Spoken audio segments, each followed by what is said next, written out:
IMF UNSD ESCAP webinar on update to the balance of payment manual and the system of national accounts.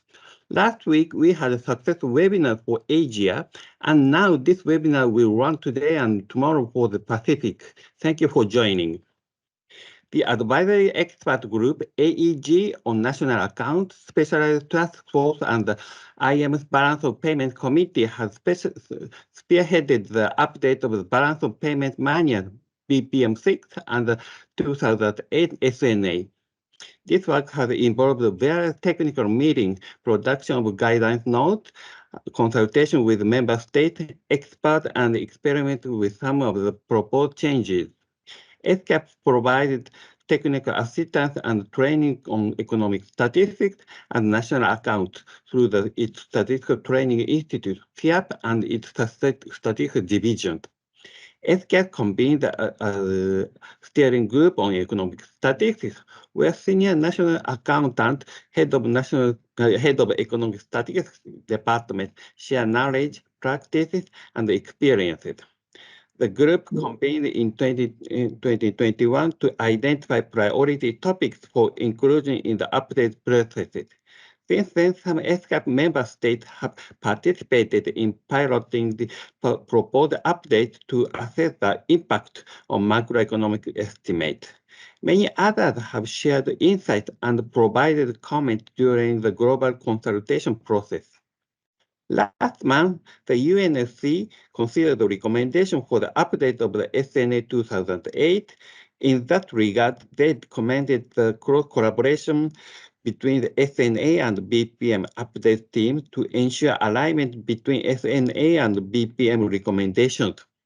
They also commended the many outreach activities to keep countries informed on the process. The collaboration around the webinar is another demonstration of the collaborative team spirit surrounding the ongoing update.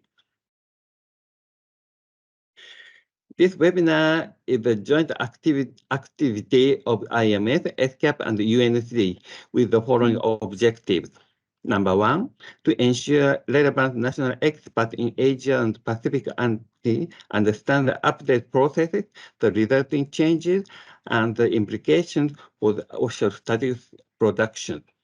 And number two, to give participants an opportunity to reflect and ask questions on priority areas for implementation. And I encourage all of you to be actively participate in this course and ask as many questions as possible, including sharing any experience in your site.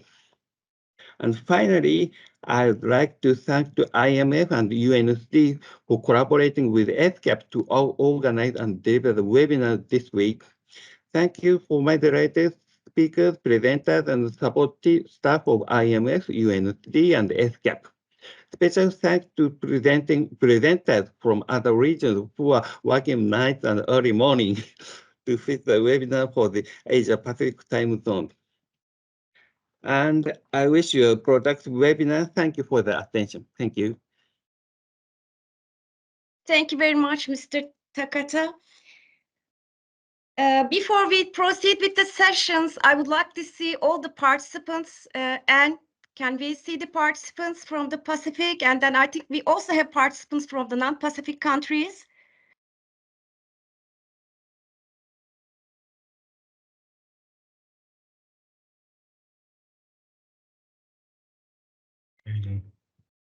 Yes. Hello, everyone. Good morning. Thank you for joining. So I would like to know where you are joining us from. So please open the chat box, and I would like to know where are you joining us from. Please type your country, and we will have a general idea about the countries, participant countries. Where are you joining us from? So let me type mine.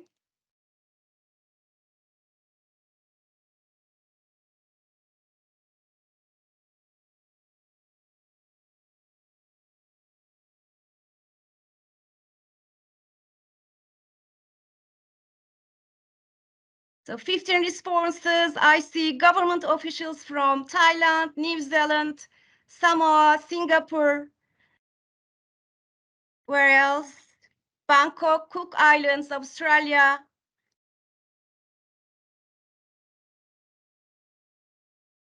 Fiji, Solomon Islands, Cook Islands. Yes, that's great. Welcome to our webinar again. Before we proceed to the first session, I have some housekeeping items. You are encouraged to post your questions in the chat box and then digitally raise your hand to engage directly.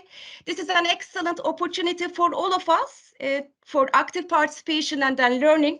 And so I encourage you not to hesitate to join the discussions. Without further ado, let us begin with main objectives, priorities, and procedures for updating the balance of payments and international investment position manual and system of national accounts manuals. Jim, good morning. Jim Tibrake from IMF Statistical Department, Deputy Director of IMF Statistics Division. I'm sorry. Yes, floor is yours. Okay, great. You can hear me okay? Yes. Great. Okay. Well, it's certainly great to be with you. And yeah, the time is not so bad here in Washington. It's about 7:30 at night. So that's really good. And thank you for accommodating our time zone a little bit in this meeting. So I'm up for the first presentation, and I'll just attempt to share my screen. And you let me know if you're seeing it okay. And I'll put it in presentation mode. So can I just get a check everything looks okay?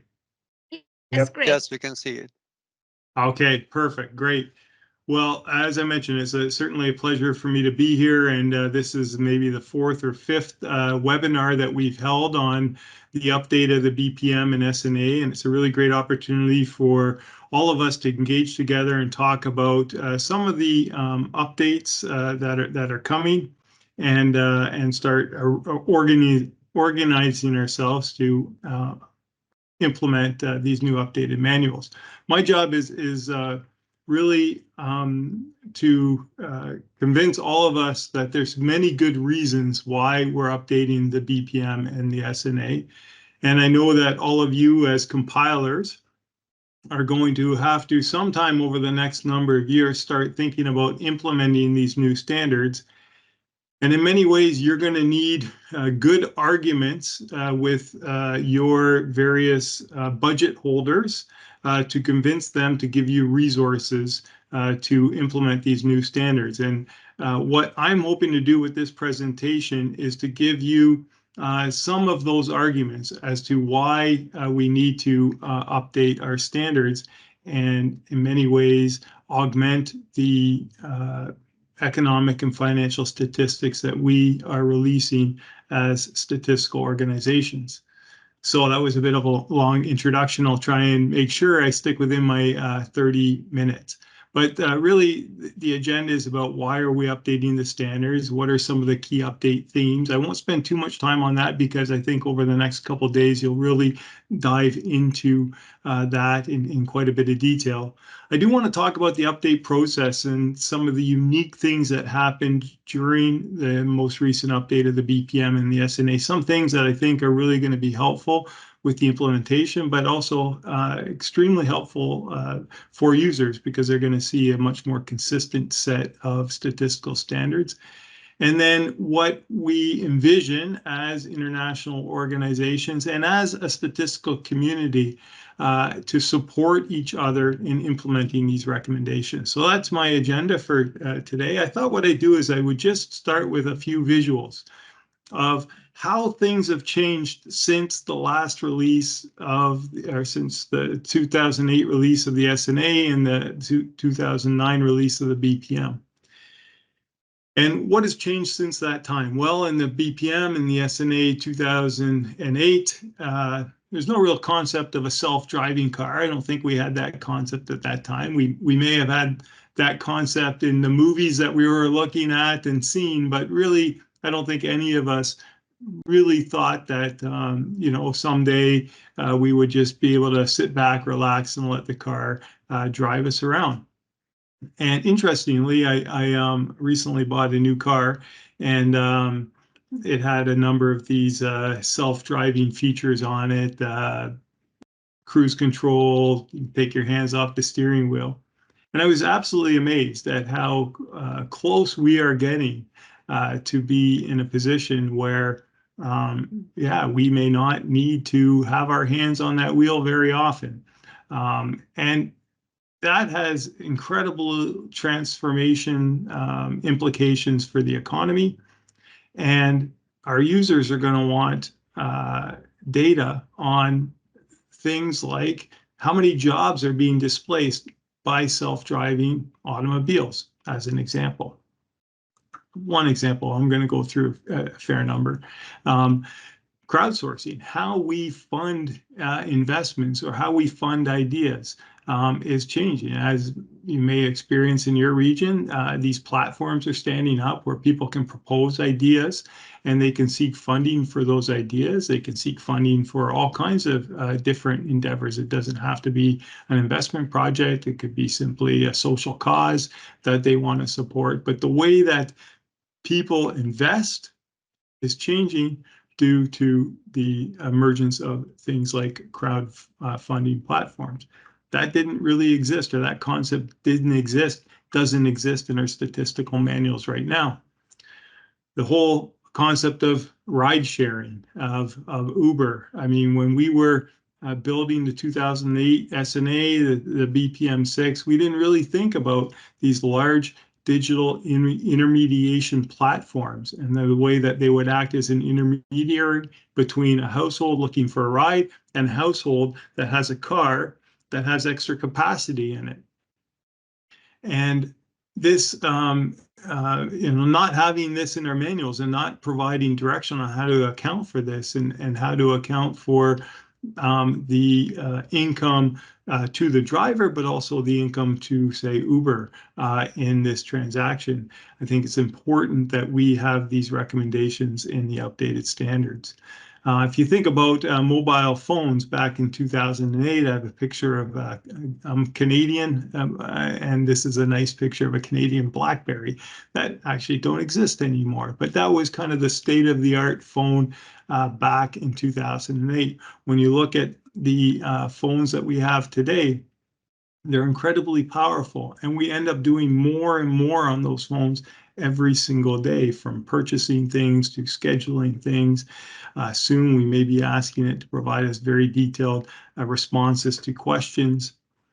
Again, back to the sharing economy, if you would. Just like we're sharing rides, we're sharing homes. Many platforms have been stood up that allow us to rent out rooms, rent out homes, rent out vacation homes. The interesting thing about these types of platforms is the amount of international transactions that are engaged, where you have the home in one country, the renter in another country, and the platform in another country, and trying to track the flow of all those funds across borders is certainly a challenge and will be a challenge moving forward. It's important that our updated manuals properly provide guidance to everybody on how to record them, and also guidance for users on how to understand the resulting data. We I think all understand that we're going through an energy transition, that there is a need due to the changing climate to move away from fossil fuel-based energy systems to other types of energy, whether that's electricity, but there's new technologies that are coming out all the time that we need to consider. And it's important that our manuals, one, understand that a transition is occurring, but also more fundamentally draw a link between the economy and the environment, and the interaction between the economy and the environment, and how we can draw upon the environment to facilitate economic activity, that we pump residuals back into the environment that are not always beneficial to the environment.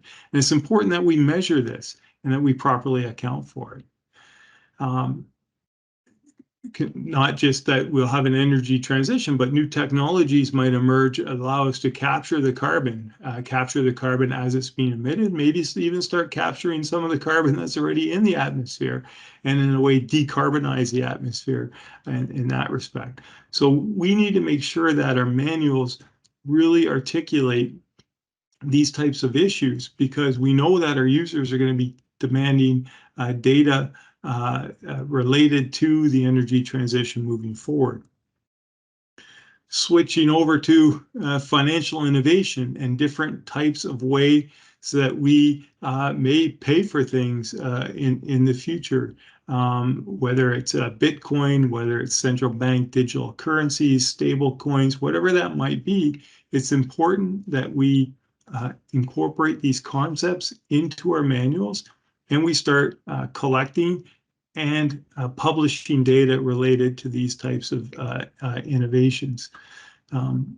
As you've probably all experienced over the last number of years, a big concern among policymakers are global value chains, and specifically what happens when those chains break down. The flow of goods stops. What are the immediate implications related to that? What are the long-term implications of that? What are the implications of increasing or potentially increasing fragmentation in the economy? Our users are asking us all as statisticians for data that help them understand the global linkages that exist.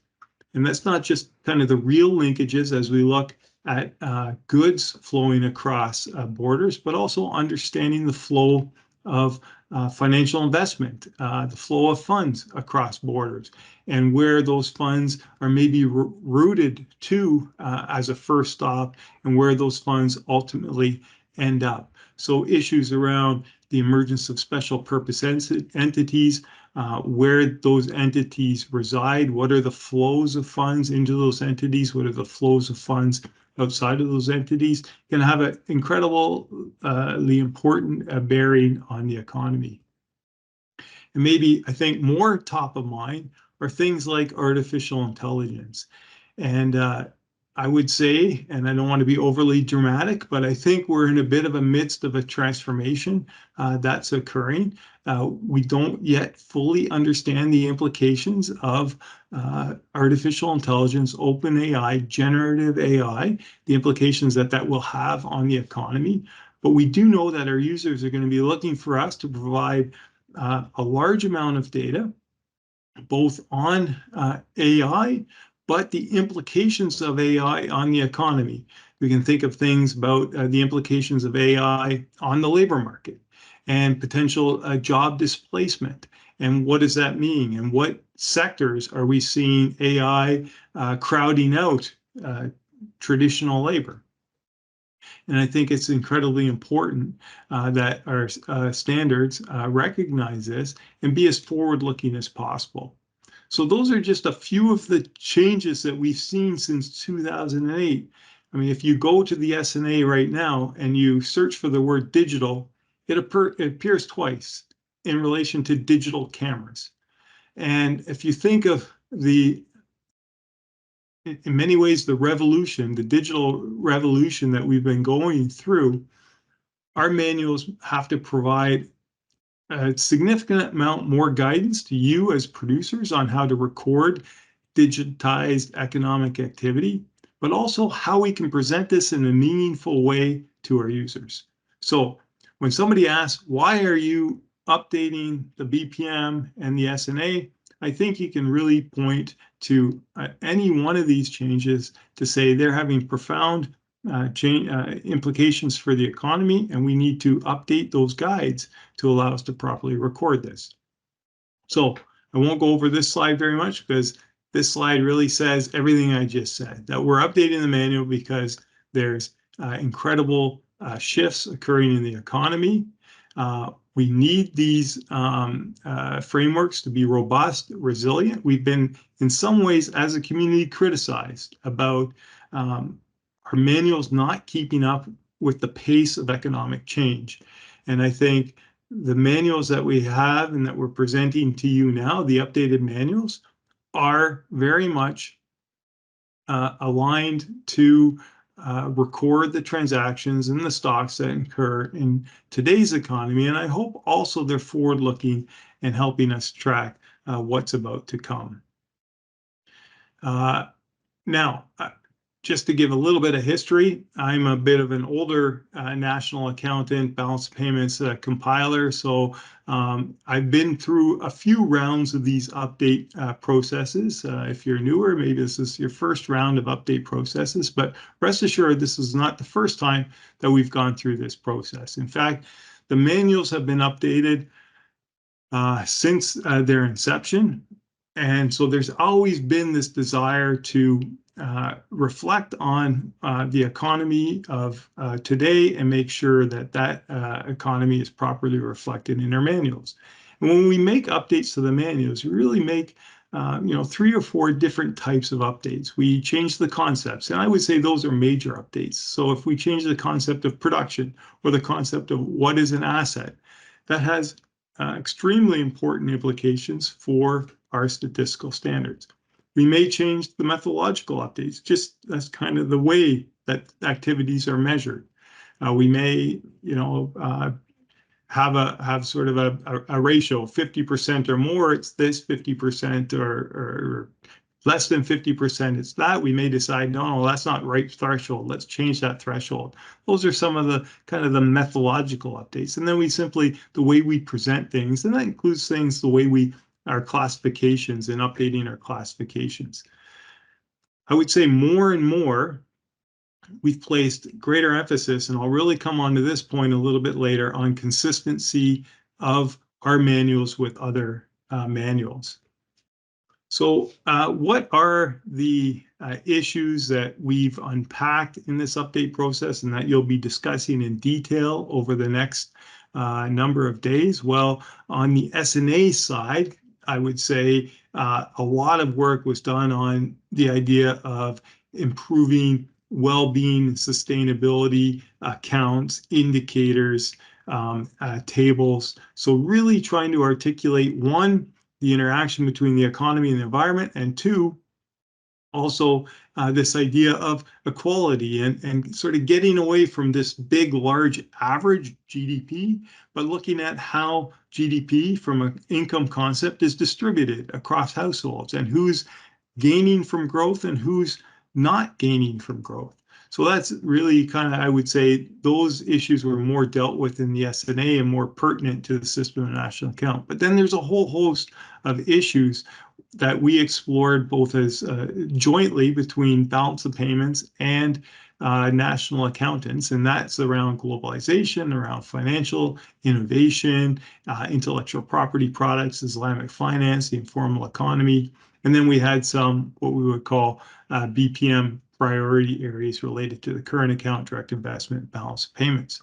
So, but the key point here and the key takeaway that I want everybody to in some ways internalize is the idea that this has been an integrated update process where we've discussed things collectively and come to decisions collectively. And I think that's a huge benefit to our users, because now when they look at the balance payments and they look at the SNA and they look at the data that's derived from these different frameworks, they see consistency and they're not confused.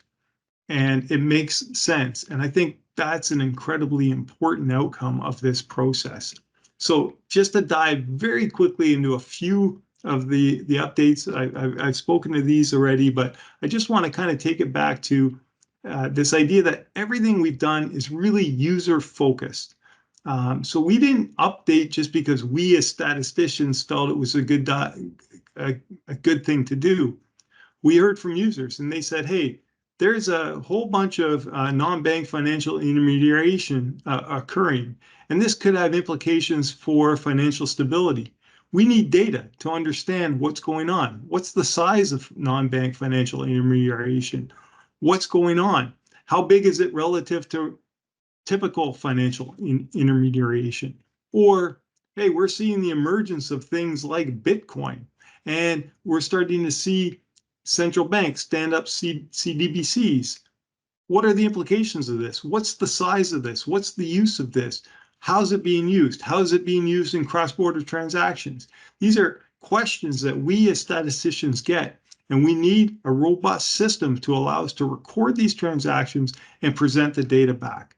So big policy questions around digitalization, financial evasion, just how big is the digital economy is a question I'm sure you may have received in the past. Turning to globalization, again, questions around global value chains, questions around international taxation, questions around capital flows, questions around the role of multinational enterprises or the movement of intellectual property across borders and all the income flows that may follow that. Important policy questions where we need to provide in many cases, granular and timely data to address these questions. We've received questions about external sustainability. Now, if you look at the chart here, this chart shows the current account impact when including reinvested earnings on portfolio investment. And I think the point I'd like to make here is that sometimes the revisions that we make or the updates that we make in the manuals could have a profound impact on some key indicators, key aggregates that come out of the system. Now, in this case, this isn't necessarily an update that we took on board in terms of reinvested earnings on portfolio investment. It's something that we've kind of said it's good to do and people, countries should experiment with it.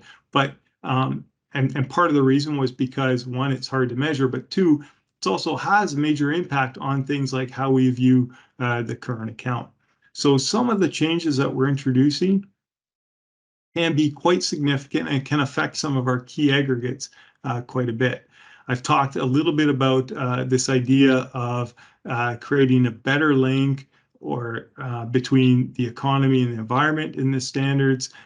So there's been a lot of focus in the update of the standards around better articulating inequality, inclusive growth, lots of work around climate change. One of the things that we've recently approved as a statistical community, this idea of creating of which categories around environmental and sustainability, so ESG financial instruments, and how much, what is the source of funds that's emerging to allow us to finance adaptation of our energy systems or transitions of our energy systems. Is the financing sufficient? People are going to be looking to our financial accounts, our balance of payment financial accounts, our national accounts to understand the level of investment that's available for that energy transition. We've added instruments that allow us to record that and present that to users. We know that with all this digitalization that's occurring, it has implications for the informal economy. It has implications for, if you would, household production. It has implications for cross-border flows, legal flows, illicit flows. We need to do a better job as a statistical community measuring informality. With the update of the standards, we have some statistical definitions that we can build upon and produce meaningful information. So how are we going to move this update process forward? Well, the first thing is we need it to get agreed upon by everybody. And we took a major step forward at the UN Statistical Commission meeting in March, where the UN Statistical Commission approved all of the recommendations that were being put forward by the Intersecretariat Working Group on National Accounts and the AEG, which consulted with the global community of national accountants on the SNA updates. The only exception is that the Statistical Commission asked us to pull back on this idea of capitalizing marketing assets. And so that is the one recommendation that was put forward that the commission didn't agree with. And so and that's been taken off of the table. Balance of Payments Committee is ready, and as you'll hear a little bit later, made decisions about what is going into the Balance of Payments Manual for BPM 7, and they've already started drafting it.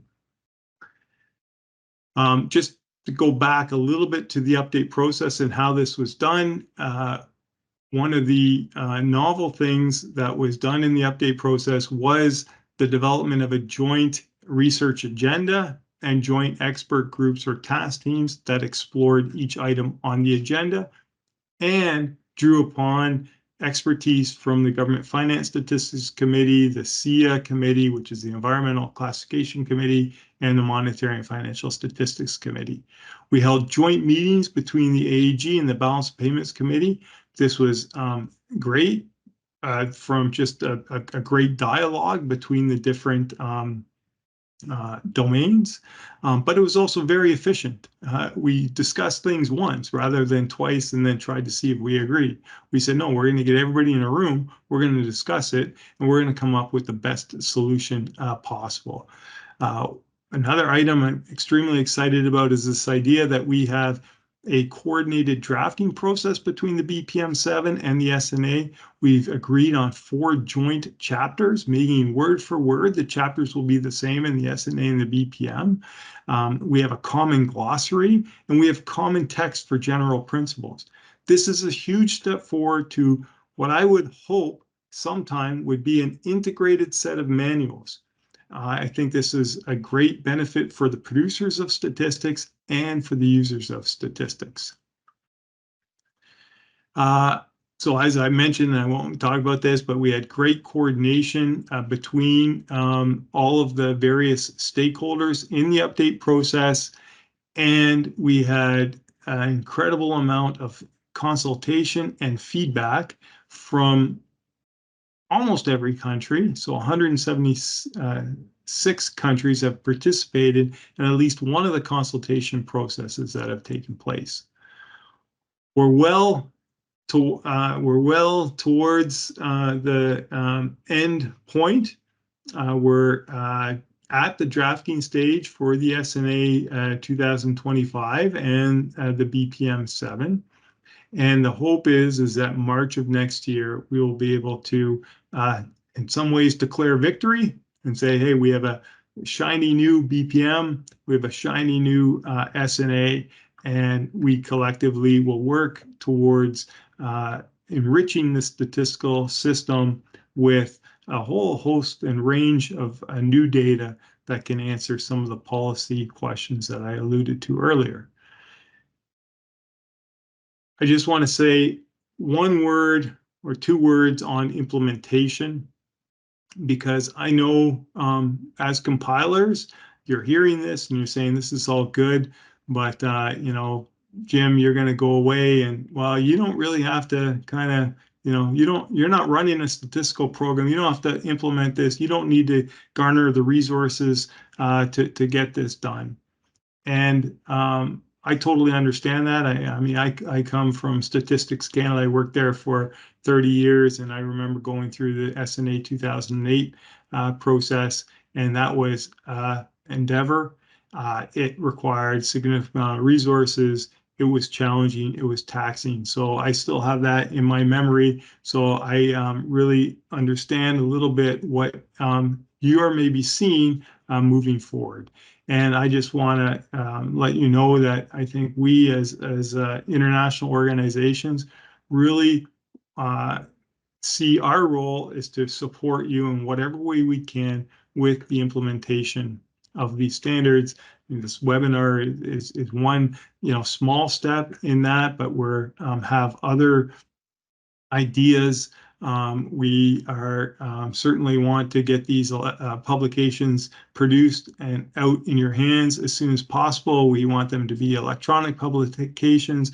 We want to develop a platform that allows us as a community to work with each other to share best practices. And I have one maybe recommendation for you as you think about your update process. I haven't counted it totally between the BPM and the SNA, but let's say there's 60, 70 recommendations, new recommendations coming as part of this update process. I don't think the expectation is that every country implements all 70 recommendations. You really need to do some work upfront defining the scope. What is important for your users? What's material for your economy? And you need to take those 70, 80 recommendations and say, well, no, you know what? These, and it could only be 20, could be 25. It really depends on what your users need, and define a scope that makes sense for your particular country. And then, of course, you need to start planning and ensuring you have sufficient resources to undertake the update standard. You need to engage with potentially data reporters. You need to engage with users. And the big thing is we need to help each other out as we go through this process. And I think that's one of the commitments that we as international organizations really stand ready to work with everybody in implementing these standards and making sure that the data that we're producing addresses user needs. I'll stop there. I've taken up, I think, 30 minutes almost completely. So I don't know if I've left time for questions, but and hopefully I didn't speak too fast. But again, a lot of what I said, I think, will be taken up in the subsequent presentations that you'll have throughout the next couple of days. Yes, thank you very much. Now it is time for the questions for Jim from IMF Statistics Department. Any questions from the audience? You can put your questions in the chat box, or you can raise your digital hand. We will give you the floor. Any question? I think we have one hand raised. Yeah. Yes, I see Rike.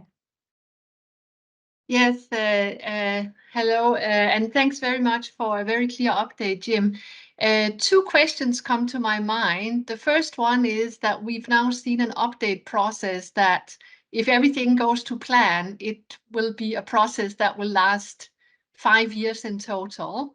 So my first question is whether you consider that fast enough, given the quite many changes and rapid changes to our economies.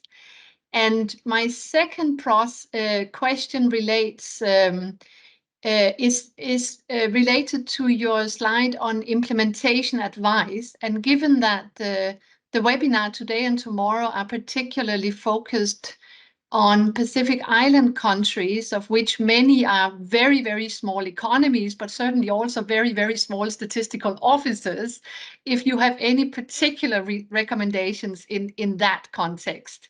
Thanks, Jim.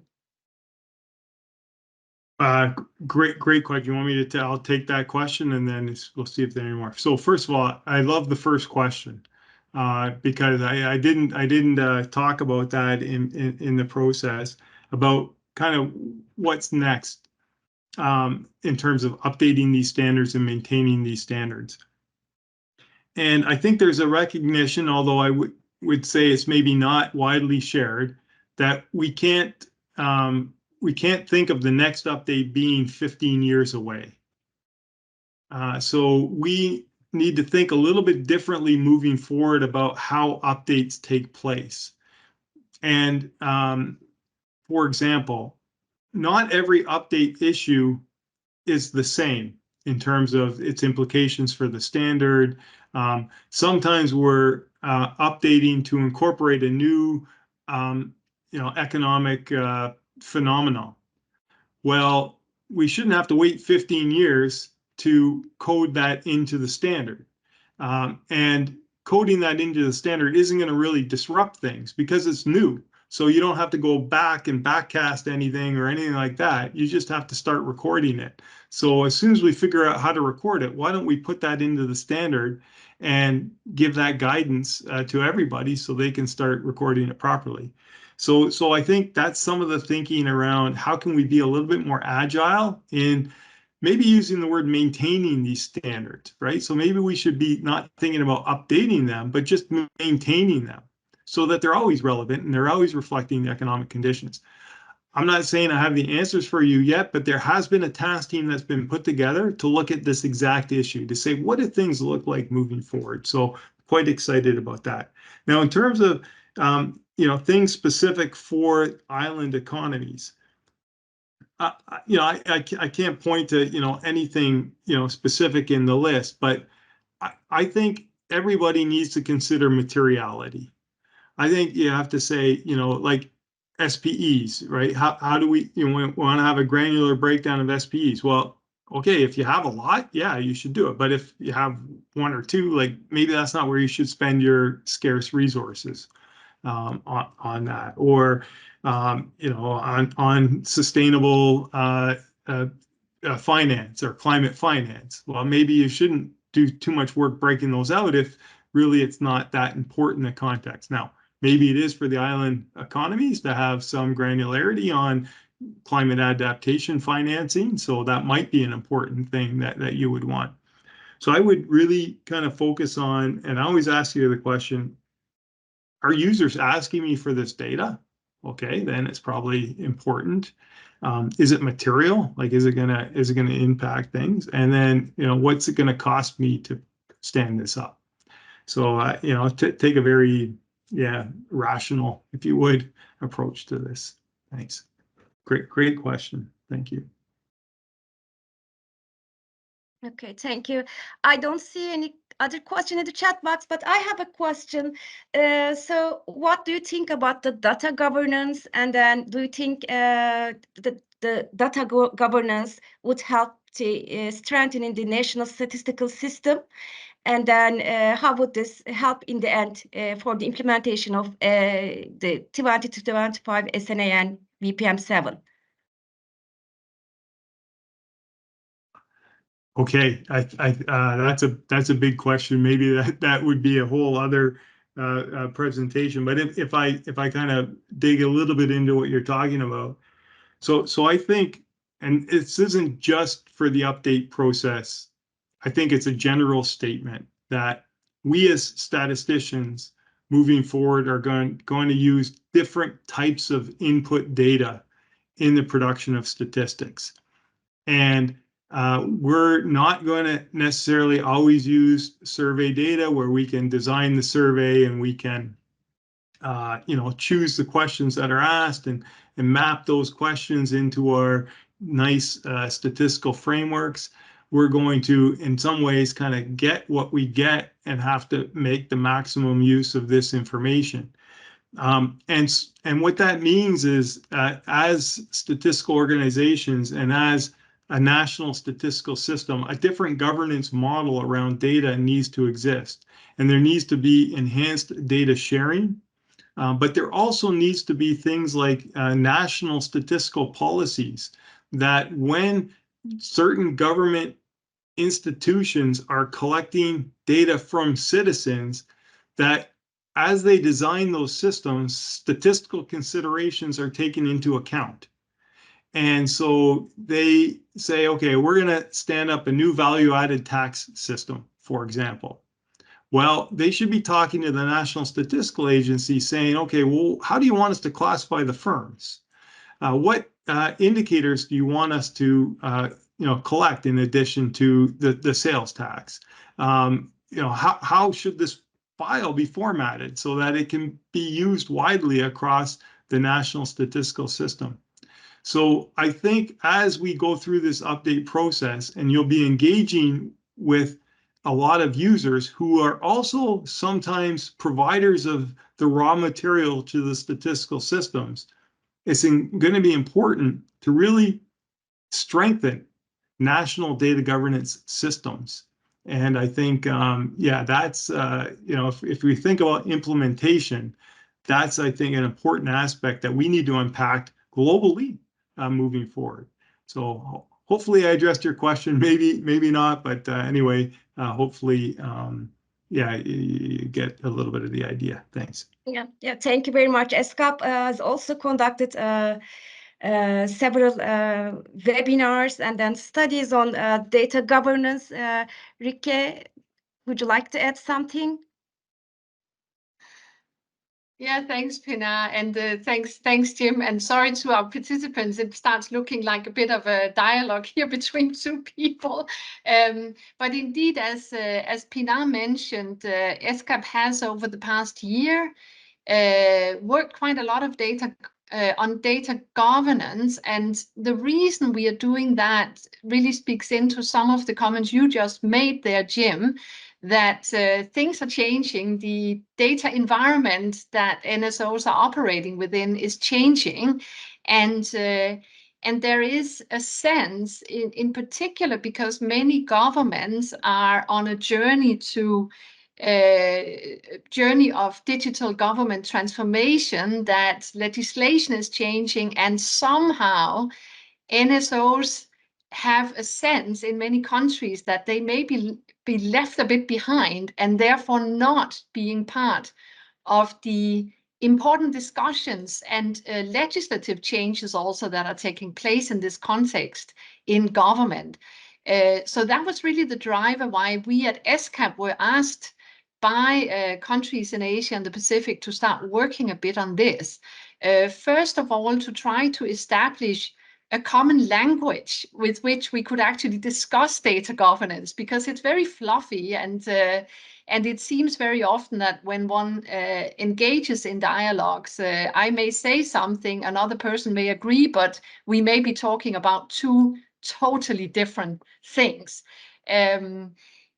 So what we've done is to develop a framework with a few relatively simple terms and a common definition, a working definition.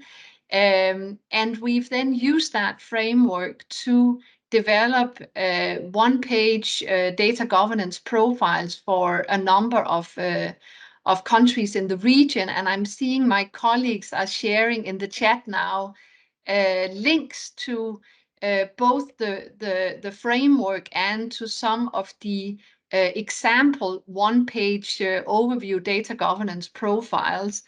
What we've been looking at in these profiles are basically 5 what we've called pillars. The first one being vision and policy context, because as you rightly pointed out there, Jim, also, I mean, that's really what sets the framework for the related discussions in each country.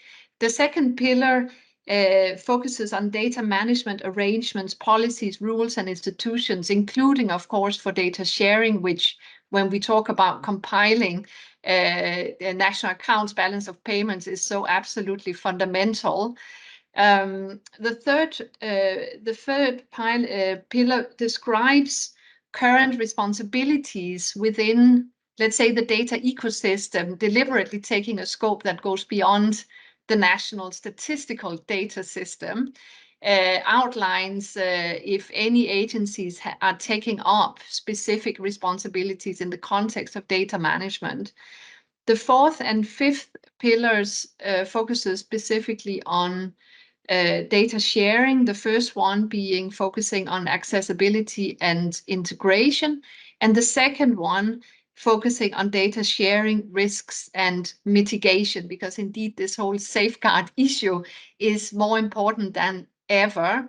We've organized a series of webinars, the context of ESCAP's Stats Cafes, and we organized for each sub-region in Asia and the Pacific, including one specific from the Pacific, where we had both Australia, Fiji, and New Zealand speaking to their governance arrangements, and having also prepared an overview along the lines of of this framework.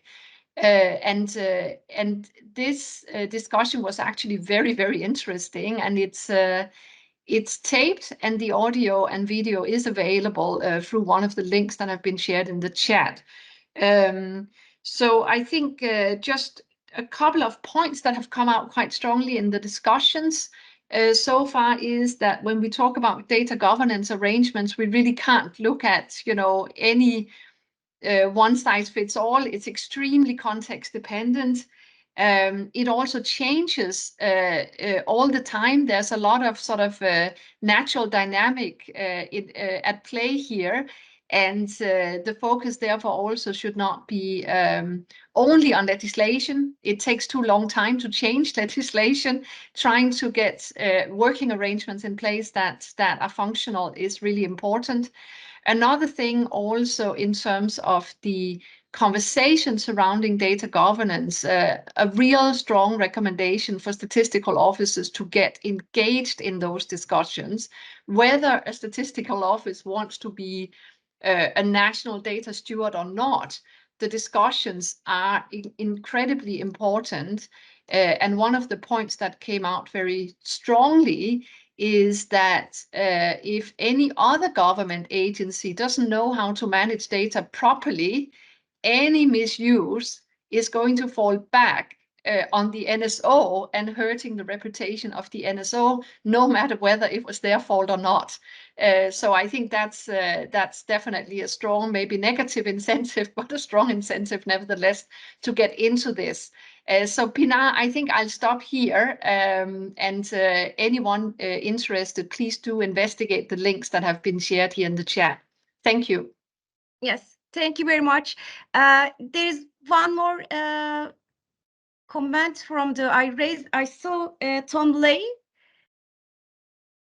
from Australian Bureau of Statistics. Yes, thanks. Yeah, would you Pinar. like to add anything? Hello, good morning, good afternoon. Yep, morning here, or nearly lunchtime. Just wanted to say thanks, Jim, so much for the presentation. Really timely for us because I'm leading a very small team that's starting to prepare for the implementation of the new standards in the coming years.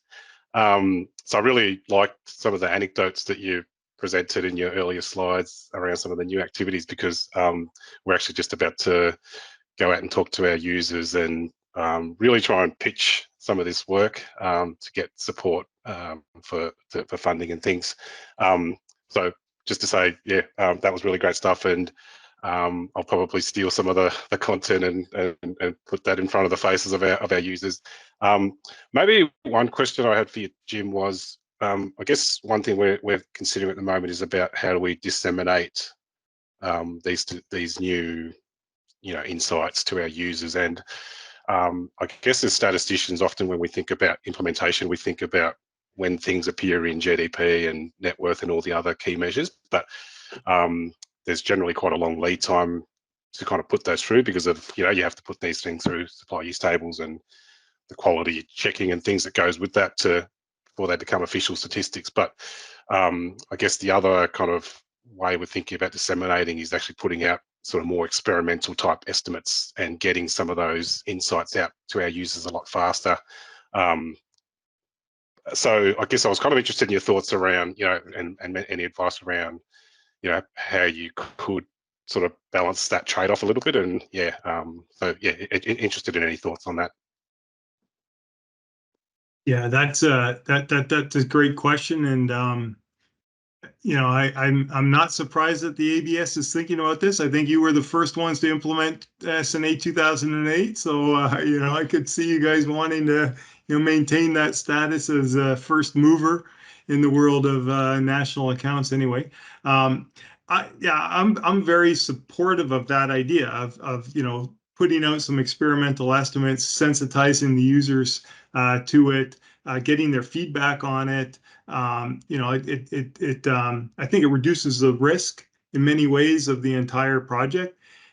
And that's, I think, a lot of what I've seen other statistical agencies do, the approach that they take. I remember like when we had the capitalization of research and development, many countries kind of first put out a satellite account, if you would, on research and development, saying, this is what it's going to look like. This is what the implications are going to be on GDP. And then, when everything kind of fit, they, made the step of, putting it into the official estimates. And I think, that's probably the approach. I think collectively we should, one of the things that we want to do is kind of make everybody aware of our plans, because one of the things I'm hoping is that, we can maintain comparability and consistency, right? So if the ABS, moves out really, really quickly, implements every recommendation, all of a sudden your accounts may look different than, UK's accounts or Canada's accounts or whatever. So I think it's important a little bit for the big issues that there's a bit of coordination going on. But certainly I'm a proponent of the kind of experimental testing out approach. I think it's a good risk-based approach. Okay, thank you very much. Hamish Grant from New Zealand would like to take the floor. Well, thanks. Thanks for coming, doing the presentation, and appreciate the different time zones, because on the other end of that often it's, yeah, really appreciate the effort. I just wanted to pick up on your point about the international comparability, and, you know, people doing things at different times, and I guess that's something that seems like it could be a bit of a challenge. I guess I wondered whether you had any views on whether what role international organisations might take in sort of coordinating how that looks or might look like going forward, because it could be quite a challenge if countries do quite different things. Yeah, that's good. I think one of the things that we can do and we should do as international organizations, or, you know, kind of a community. I'm not going to say, I think we all need to be involved in this. Is one, we sort of need to look at the list of recommendations and separate them into those recommendations that are just really adding more granular detail. So they're not changing the asset boundary, the production boundary and things, and saying, okay, those, I think, you know, you should implement those when when it makes sense for you, for your user. But then there's other recommendations like the, renewable energy resources. So updating the balance sheet to include stocks of renewable energy resources. Okay, that's going to change the asset boundary. Or including data as an asset, that's going to change the asset boundary. Those ones, I think we'd want to try and be a little bit more coordinated. Now, we don't have to release on the same day, but certainly when we release, we should kind of release it in a way that's saying, okay, this is data and this is other assets. So that when somebody's comparing, say, the New Zealand data to the ABS data, if they hadn't implemented data as an asset, they can kind of back out that estimate and then do the apples to apples comparison. So I think it's a little bit how we present things moving forward, and how we differentiate between these big conceptual changes that do affect levels of GDP and level, you know, our balance sheets, and those that just really add granularity. So.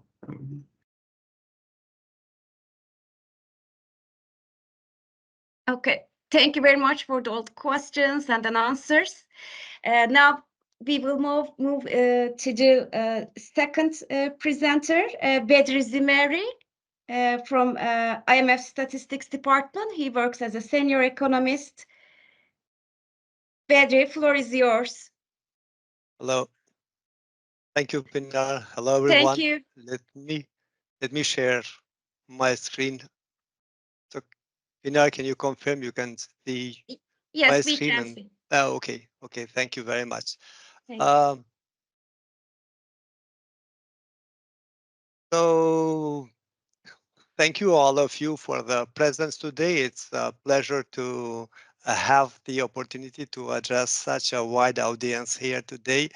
And I am quite sure that most of you are very familiar with the changes that are coming with BPM 6, with the BPM 7. But our aim here is also to present these key updates, discuss with you, and gather some valuable feedbacks from you, so that we can use them while we are writing the manual, like the editorial team is writing the draft on the BPM 7 and 2025 SNA. So as you know, we have been working hard in these years to prepare these two new methodological standards.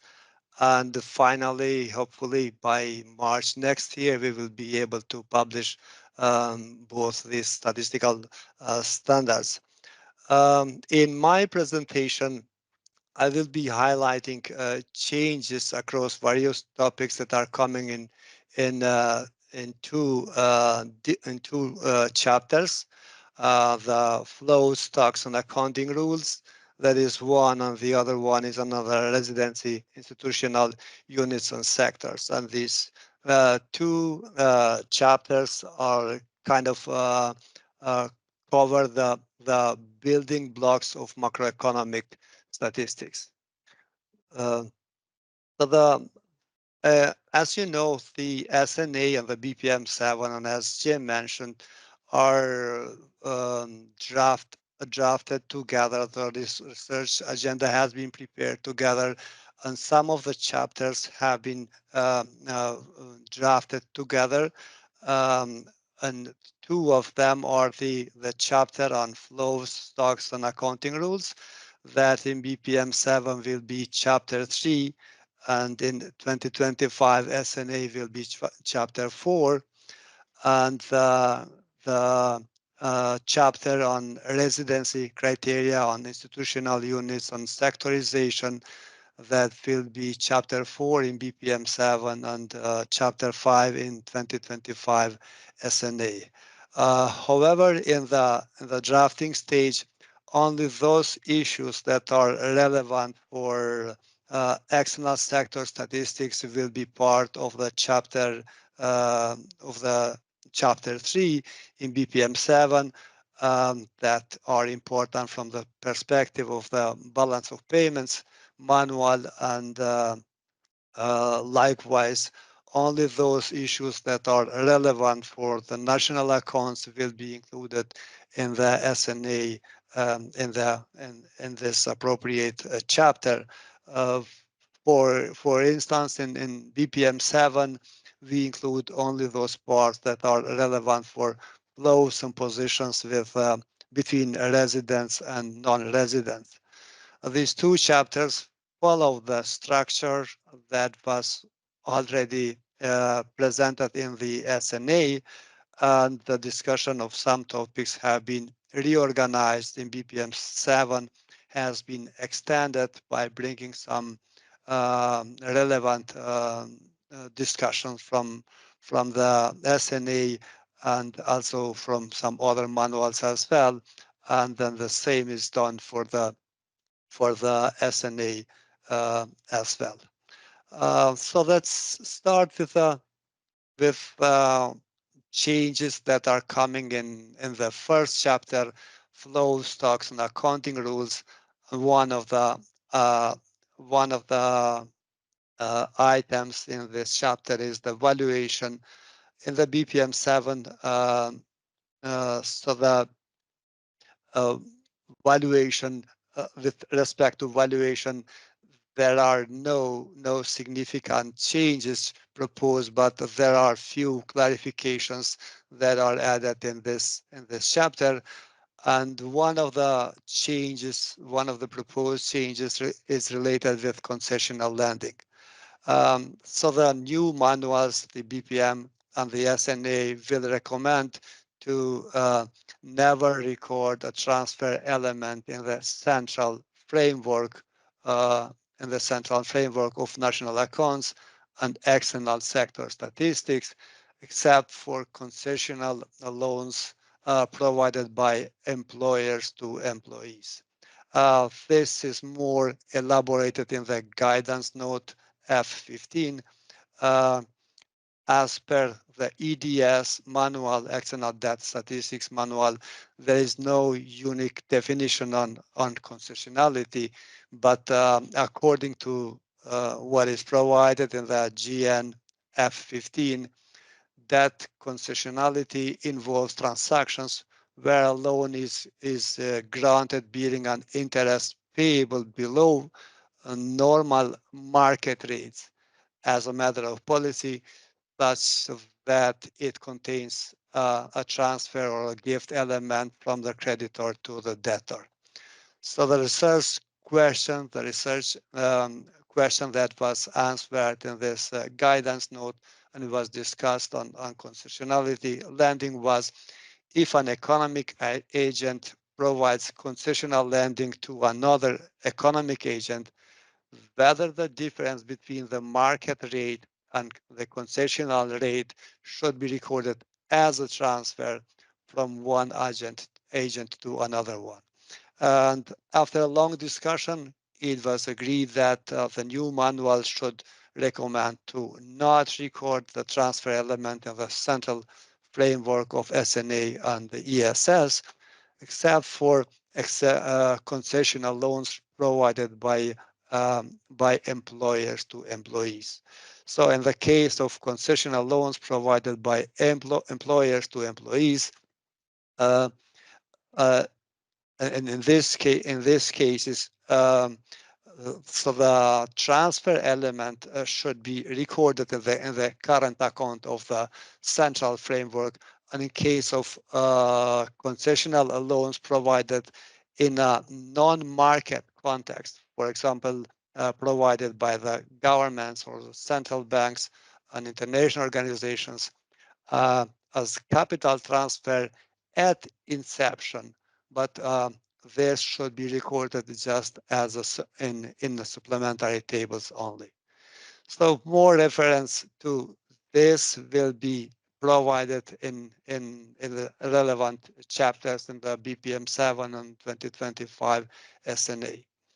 So regarding the second point that is related with valuation of imports of goods and of imports and exports of goods, the manuals will clarify that the current standard for valuing imports and exports of goods will continue to use the free import valuation.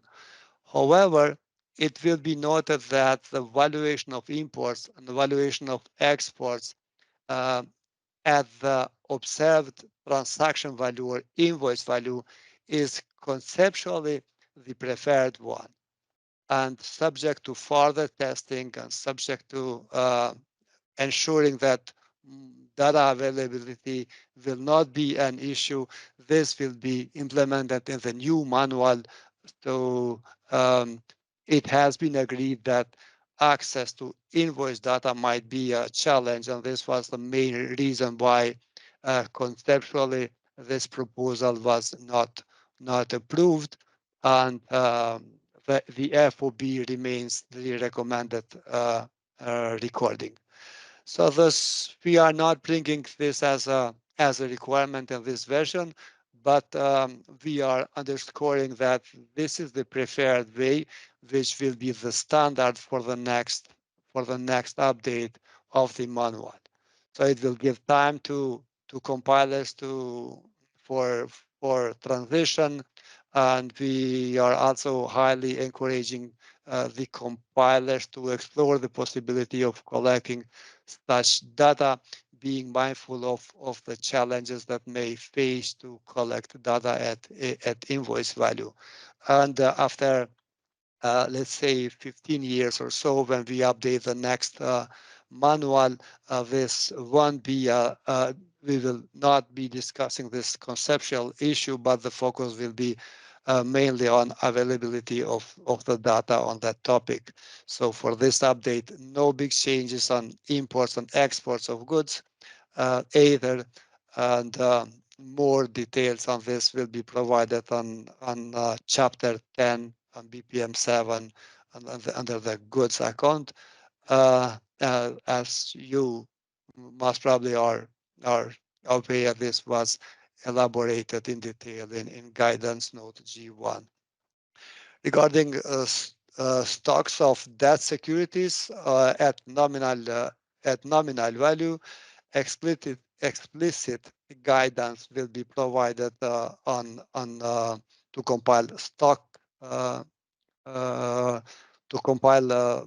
stock of debt securities at nominal value along with market value. Currently, there is already a recommendation in external debt guide, and now this will be also a part of the BPM 7 manual asking for both market and nominal values, but the nominal value will be introduced just as a supplementary table to reconcile the market value and the nominal value.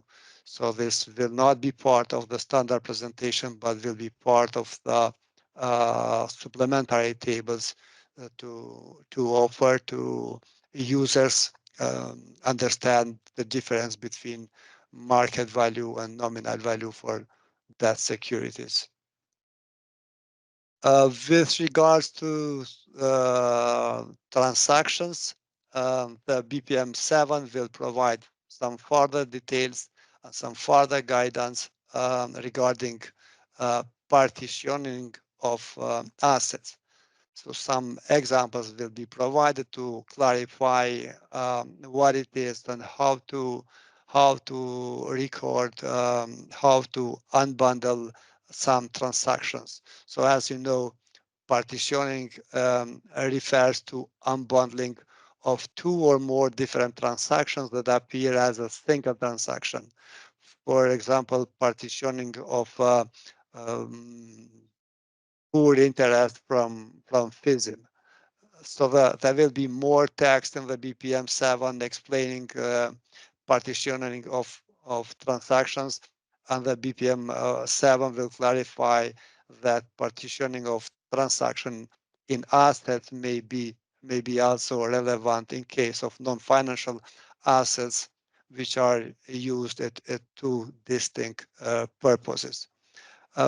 One example that will be provided is for purchase of a car by a household, which is partly used in production, such as providing taxi services, and partly used for own personal use. So here the former part is considered as gross capital formation, while the latter part is to be recorded in the financial consumption expenditures. So this part is more important for the SNA. So another example that will be provided in the manuals will be the recording of package tours and health-related travel, where it will be recommended to unbundle the total amount paid into various services components. So these are the new concepts introduced in the new version of the SNA and BPM manual with regard to transaction. Regarding time of recording of redistributive transactions, some compulsory transfers such as fines and penalties are determined at specific time. So these transactions are recorded at the time the issuing unit has an unconditional claim on the funds. So in the BPM7, it will be clarified that if a fine or if a penalty is subject to further appeal, an unconditional claim only exists once the appeal has been resolved. So this will make the job of the compiler easier. The idea is not to record fines and penalties until the unit issuing the fine has an unconditional claim to the funds, and if a judgment or a ruling is subject to further appeals, the unconditional claim exists only when the appeal is resolved. So more details on this will be provided in chapter 13 of the BPM7. Regarding economic ownership, one point which is relatively new concept is regarding the national resources. Government is typically the legal owner and grants right or permissions to exploit the resources to another institutional unit in case of natural resources. In such cases, benefits may be shared between the government and the exploiter of the resources.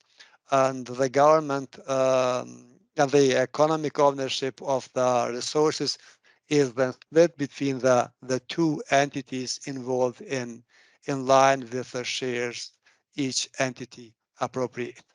So this is mostly relevant again for the SNA, and our colleagues from the SNA will be covering this more in detail in the upcoming lecture. So in addition, regarding the economic ownership of intellectual property products, the IPPs, there will be an explanation on how to treat the IPPs. In the case of multinational enterprise groups, and the economic ownership of IPPs may be difficult to determine. In the new manuals, sorry.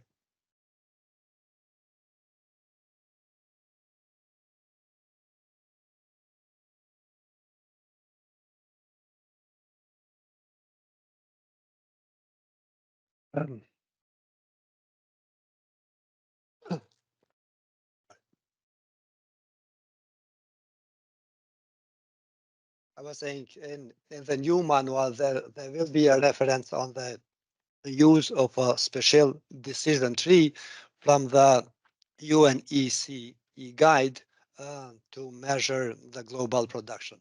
So the guide has a decision tree based on several variables such as the control of ownership, whether the unit is part of MNEs or whether it's producing IPPs or not. Based on this decision tree, the ownership of IPPs will be defined. So the manual will also highlight that SPEs could be owners of IPPs assets. Again, we will be talking more about this when we will cover the services account. In addition, the new manuals will provide further guidance and further clarification on provisions related to financial assets, non-financial assets, and unrelated to asset ownership. So in general, provisions will be recorded in the central framework of the core accounting, but there will be clarification about types of them. For example, non-financial assets related provisions, examples of utilization costs for machinery and equipment or unrelated to asset ownership, provisions that are unrelated to assets ownership, and examples being if you provide a warranty that you need to set aside the provision. So we will be providing some clarification on these concepts without changing the whole idea.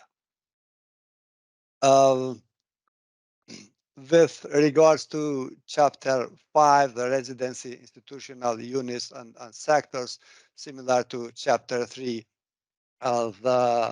this will be a joint chapter, SNA and BPM 7. So the chapter will be a bit organized and will be expanded by bringing some more discussion from the SNA that are relevant for external sector statistics, but also the opposite for the SNA parts that are relevant from the BPM 6 or from other manuals will be included in the chapter for residence, institutional units, and sectors in SNA. So this will ensure complete consistency of core concepts relating to residency, institutional units, and sectors. New manuals will provide more granularity of sectors. So the BPM and the SNA manuals will provide more information regarding fintech companies. With regards to fintech, it will be clarified that financial services provided by fintech are classified in the financial services without introducing a new service categories, fintech, but should be classified within the existing institutional sector or subsector, depending on the economic objectives, functions, and behavior. So countries with significant fintech activities should consider introducing an office category depending on their statistical and analytical needs. With regards to sectors in the SNA manual, more disaggregated institutional sectors breakdown are introduced as well. There for non-financial corporations and for financial corporations, there will be a split into domestically controlled and foreign controlled, and this will be provided only on supplementary basis. In addition, an international agreed definition on SPEs has been introduced in the manual, and then office items will be introduced in for SPEs as a supplementary item for deposit-taking corporations, for other financial corporations, and for non-financial corporation sector. In countries where the economic activity of SPEs is significant, the manual will highly recommend providing data for SPEs. Again, an updated breakdown of financial corporations will be provided in details in 2025 SNA chapter 29, financial corporations with more granularity on subsectors. With regards to household sector, guidance will be provided for additional breakdown of household sector by subsectorizing according to the level of income, level of wealth, and subsectoring according to other criteria. But all this is on a supplementary basis. For special purpose entities, for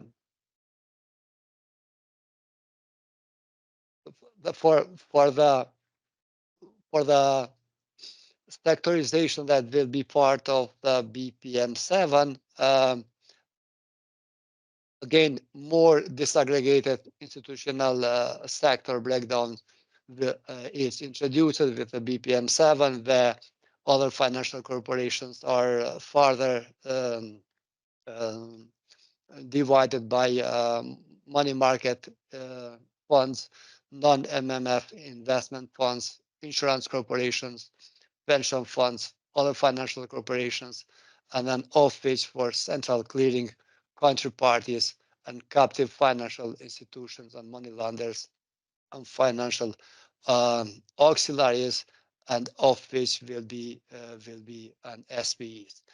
And for non-financial corporations, separately identified non-financial corporations, and then separately identified households and non-profit institutions serving households.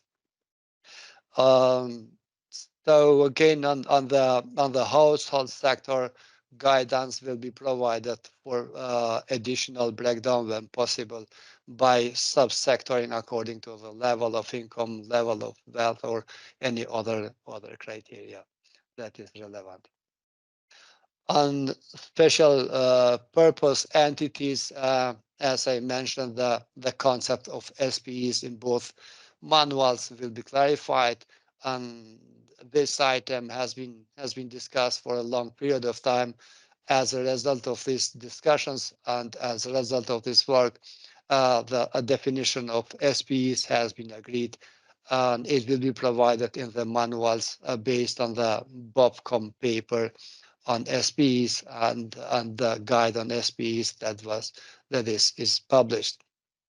As you may know, the IMF has already started to collect data on SPEs, and then some countries for which the SPEs are relevant are submitting the breakdown of which SPEs. So in terms of the SPE as an entity, it should be used only for those entities with direct and indirect foreign control. So not to be used to refer any type of financial entities that is created for a special purpose. So the manuals will recommend that the special purpose units of general government be included on the general government sector. If they are non-resident, then they are treated as a separate unit. Again, more details and more information will be provided in Chapter 8 of the BPM-7 on SPEs. As SPEs should also be treated captive financial institution that are wholly owned and controlled solely by resident partner entities. So just to recall maybe here that the captive financial institutions and money lenders consist of institutional units providing financial services other than insurance, where most of either the assets or liabilities are not transacted on open financial markets. So an example are money lenders and corporations engaged in lending, for example, student loans, import and export loans, so from funds received from the sponsor, such as a government or a non-profit institution. Resident controlled affiliates should be referred according to their typology, conduits, captive, etc. So not classified as SPEs.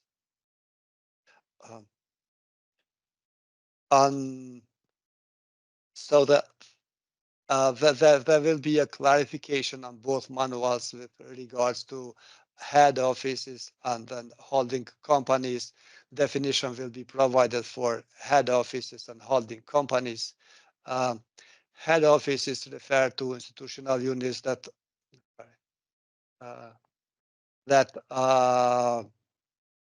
are engaging in the management of companies. They have significant staff to support managerial activities, while holding companies do not engage in management, although they hold equity on their balance sheets. So holding companies are those who have very little or no employment.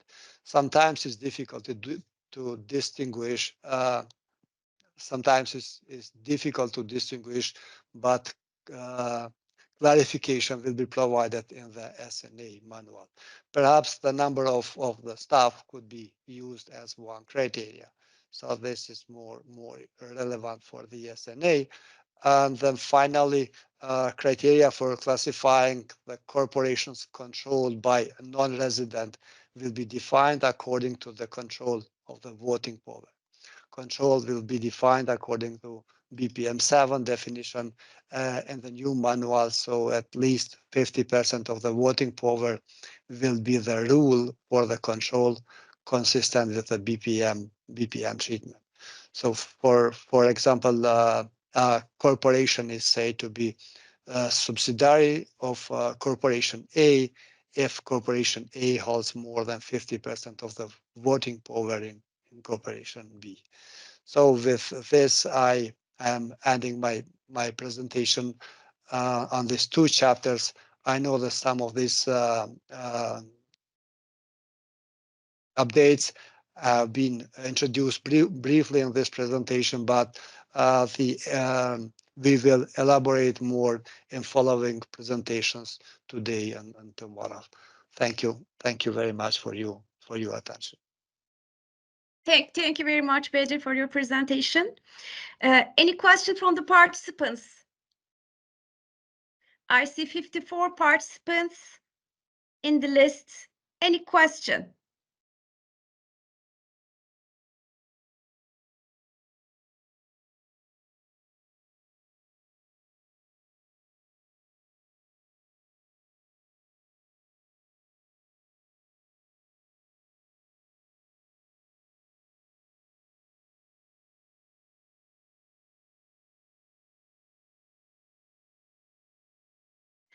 I don't see any question now. We might have some questions later on, Bedri.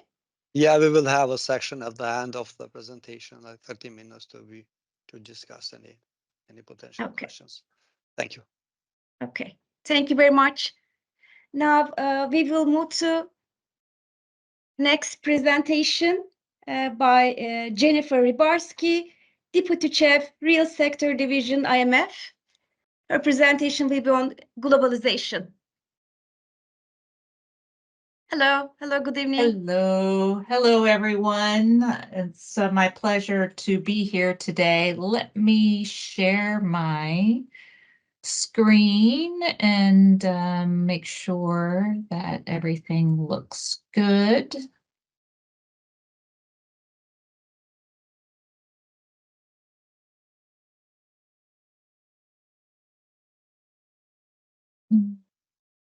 Slideshow, there we go. Okay, so can everybody see it now? Yes, great. Perfect. Thank you so much. Okay, well, it's really my pleasure to be here today. So yeah, I'm Jennifer Rybarski. I'm the Deputy Division Chief here in the Real Sector Division of the IMF. And I'm going to talk to you today about issues related to globalization, which was one of the major themes for the updates of the Balanced Payments Manual and the System of National Accounts.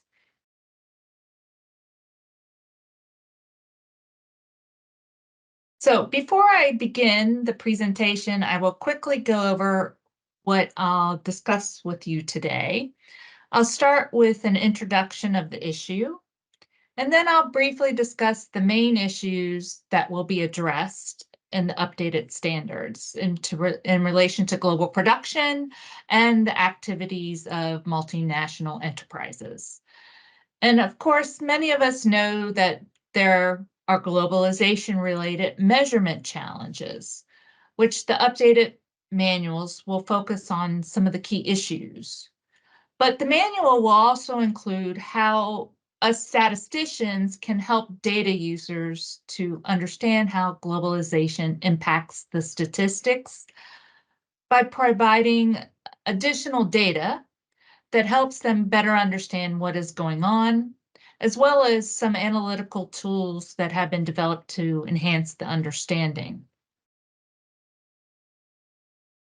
So better accounting for globalization was a major part of the last update of the BPM and SNA, but that was 15 years ago, and these issues have continued to evolve. So what's globalization? Well, simply put, it's the economic integration of economies around the world, and it is often related to activities of M&Es. And it's clear that this is a challenge for us statisticians, especially traditional macroeconomic statistics that are based on the concept of residency. And essentially, M&Es think of maximizing their global profit and are less concerned about borders. And a lot of work has been done over the years highlighting these challenges and providing possible solutions. For example, there was a lot of work done under the auspices of the UNECE with the publication of two guides, The Impact of Globalization on National Accounts and the Guide to Measuring Global Production. And a lot of what is in those guides has actually been will be absorbed within the updated SNA. So globalization has been a hot topic for more than a decade, and perhaps it will always be given how interconnected our world is now. To recognize this and emphasizing how globalization impacts both balance of payments and national account statistics, the updated manual will have one common chapter that has been jointly written by the BPM and SNA team. So this new chapter will bring together information that currently cuts across a lot of different chapters, as well as highlight these supplementary statistics that can provide this alternative view or additional information that complements the traditional macroeconomic statistics. So a distinct aspect of this globalization is related to the fragmentation of production. And these are production chains between resident and non-resident firms. And this fragmentation is the basis of global value chains. And GBCs are a fundamental pillar of the modern economy, enabling companies to take advantage of global specialization, cost efficiencies, and market opportunities. So besides your, what I call standard cross-border merchandise trade statistics, there's various global manufacturing and distribution arrangements that will be highlighted in this chapter, and they can be broken down into 4 main types: re-exports, merchanting, processing, and factoryless goods production. Now, the first 2 types discussed, let me be clear, it maintains the same concept that's currently in the BPM and SNA. It just adds more emphasis by suggesting more supplementary information that can be provided so you can better understand what's going on. So a lot of the recommendation is to show re-exports for countries where this is significant. One of the reasons why is that because re-exports are less connected to the domestic economy compared to other exports. So to have this information separately identified really helps in the analysis of GBCs. The other type of arrangement discusses merchanting. And again, the concept hasn't changed compared to the previous version, but what is being updated provides a clarification as to why it's recorded under net exports of goods under merchanting. So one of the main rationales for the recommended treatment is that this will maintain the global trade and goods balance. So that's why you would show it as negative exports under goods. Now, the third type of global production arrangement discussed in the chapter is the processing type of arrangement. And again, this isn't really a conceptual change. It's the same as what was there before. But again, it's trying to highlight that providing more information on these types of transactions can really help analysis. So a key aspect under this type of arrangement is that the processor does not take ownership of the goods during processing. So basically, again, what I'm saying is, and they'll discuss this more in the BPM only session, is that it's recommended that for countries where this is a large phenomenon is to have a sub-item under merchandise trade that really discusses these types of transactions.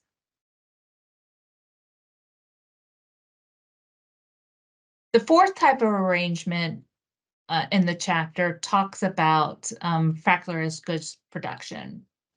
And this is one of the types of arrangements that was not fully addressed within the current BPM 6 or the 2008 SNA. So along with the key points stated in the definition, it's that the factoryless producer controls the production, it supplies the inputs of the intellectual property, such as the design, but outsources the transformation process required to produce the output. Basically, the contractor takes ownership of the materials, but they don't take ownership of the intellectual property embedded in the product. And you found this happening, this phenomenon type happening, in particularly, especially for goods that have a high content of intellectual property embedded in them. For example, pharmaceuticals or electronics. So what the new standards will do is a clarification of this concept, as well as aligning with the clarification of where these types of units are to be classified within the industrial classification. They are now supposed to be classified once the new ISIC goes out is in manufacturing. So it's basically recognizing that these types of units and these types of transactions are really goods-related transactions. And again, to better help data users understand what's going on, these should be recorded as a supplementary item under goods, especially for countries where it's a large part of their trade. So one of the discussions within this chapter talks about the activities of M&Es. And of course, we're good statistician, and as we know, before we can kind of measure something, we have to begin with a good definition of what is an M&E.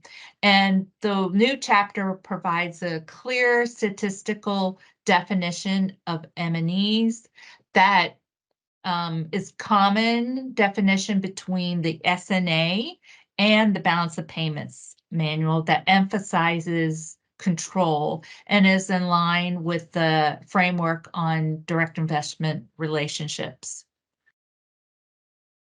So this is one of the reasons why we wanted a joint chapter, is that there could be no say defining M&Es differently within the SNA versus the BPM. So that's one of the recommendations that is being implemented in this new updated standards. The next, and we've already heard Bedri talk a little bit about the SPEs and their role. And again, these are a key to understanding globalization aspects, is understanding the special role that SPEs can have in an economy.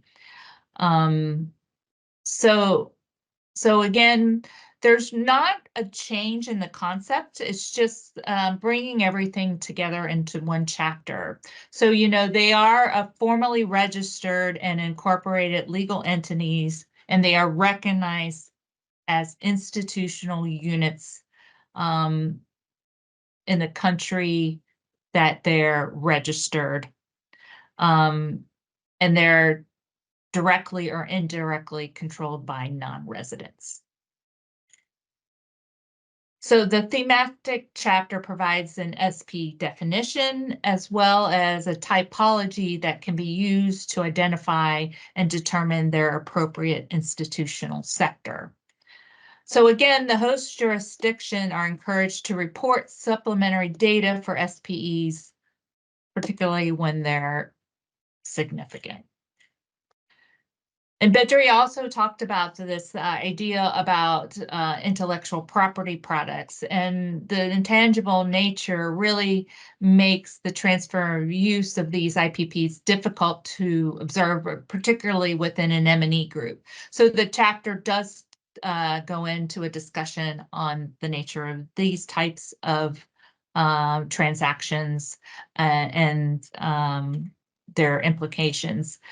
And in this, it highlights the UNECE guide to measuring global production decision tree that can be useful in determining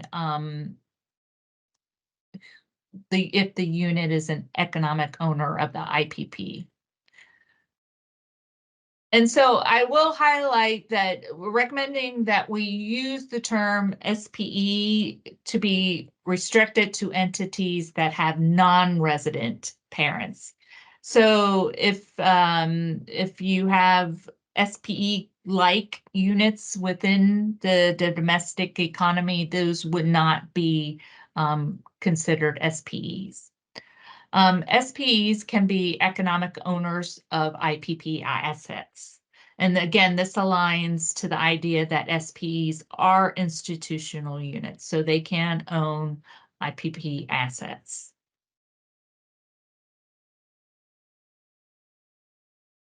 So the chapter will discuss some of the measurement challenges related to globalization. And again, we're coming back to the issue of residency, which is central to economic accounts. So M&Es likely are to try to maximize their enterprise-wide global after-tax profits rather than the profits in each of the economies that they operate. And to this end, they often structure the locations of their operations and legal ownership in their assets, and pricing of inter-enterprise transaction in ways that are designed to reduce their global tax liabilities and regulatory burdens. So again, it's not that this is anything new, probably to a lot of you that have been dealing with these types of issues for a long time, but it's just bringing them in together into a chapter and just helping to describe what challenges as statisticians face. And the cross-border mobility of corporate assets also, again, are a measurement challenge. Not only for IPPs because they have no physicality to it and it's easy to move them across border, but there's also movable corporate assets like airplanes that sometimes can make the true location and generation of profits and value added ambiguous. And another measure challenge is the issue of the consistency and coherence of this M&E data. Statistics used in compilation may use different statistical units, or again, the definition of what's an M&E across different domains. So it may lead to different recordings of transactions in different ways, and it makes it for a compiler difficult to achieve consistency in the measurement of economic activity. So compilers in some national statistical offices have addressed these types of issues by focusing on large enterprises, endeavoring to coordinate the collection of the data for within the enterprise group, tracking changes in the composition of these groups, and conducting coherency analysis to ensure the data are consistent. The successful pursuit of this strategy requires monitoring and understanding the business activities of the enterprise, as well as maintaining good communication with the representatives of the enterprise. Essentially, they are setting up what is commonly referred to as large case units. And so basically, the chapter focuses on some of the measurement challenges and what statistical office are trying to do to collect data in a coherent way. So perhaps this graphic is familiar to you, but basically it just shows how gross trade flows can kind of inflate statistics. And I won't go into the graphic in detail, but the main point is that if you were to measure the trade on what is called a value added basis, it would be only 110. Versus on a gross basis, you would see trade to be 210. So what this essentially does is it inflates bilateral gross trade flows.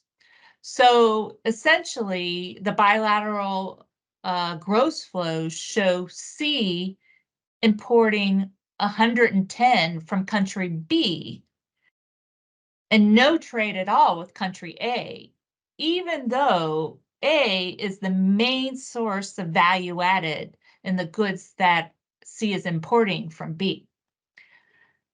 So essentially, bilateral gross trade flows and any deficit or surplus associated with those flows can be misleading picture of the location of the production and the ultimate benefits or harms resulting from international trade. So the new chapter notes that in some instances, it's better to emphasize indicators beyond GDP to understand the impacts of globalization on the economy. Indicators such as gross or net national income or gross or net national disposable income are generally less distorted by globalization and are less impacted by M&E activities. These indicators better reflect the underlying economic activities of M&Es on an economy's residents. So for instance, transfer pricing.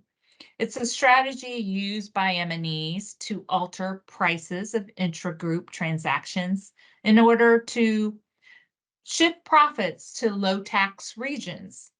And it can cause measurement distortions in GDP.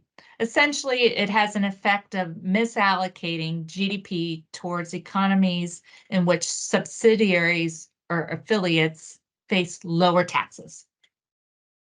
But other measures within the national accounts can be used, such as GNI, which is less impacted by such activities. Essentially, we're telling data users, hey, there's other statistics besides GDP you should look at. And the national accounts and the balance of payment statistics have a wealth of information that can help you understand certain phenomena. And so this is a good segue to understanding why the updated manuals highlight the need for statistics on activities of M&Es that can complement the BOP statistics and the IIP statistics. And furthermore, the increasingly complex financing and ownership structures of the M&E play an important role in the direct investment relationships.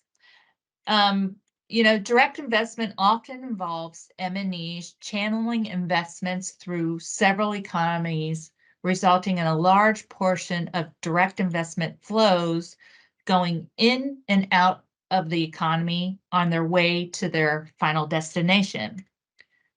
So this can make it difficult to interpret direct investment statistics as it doesn't show the ultimate sources or destinations of direct investment when the statistics are compiled by immediate partner economy. So this is another important reason why supplementary presentations of direct investment statistics by ultimate investing economy and ultimate host economy is recommended to help address these challenges.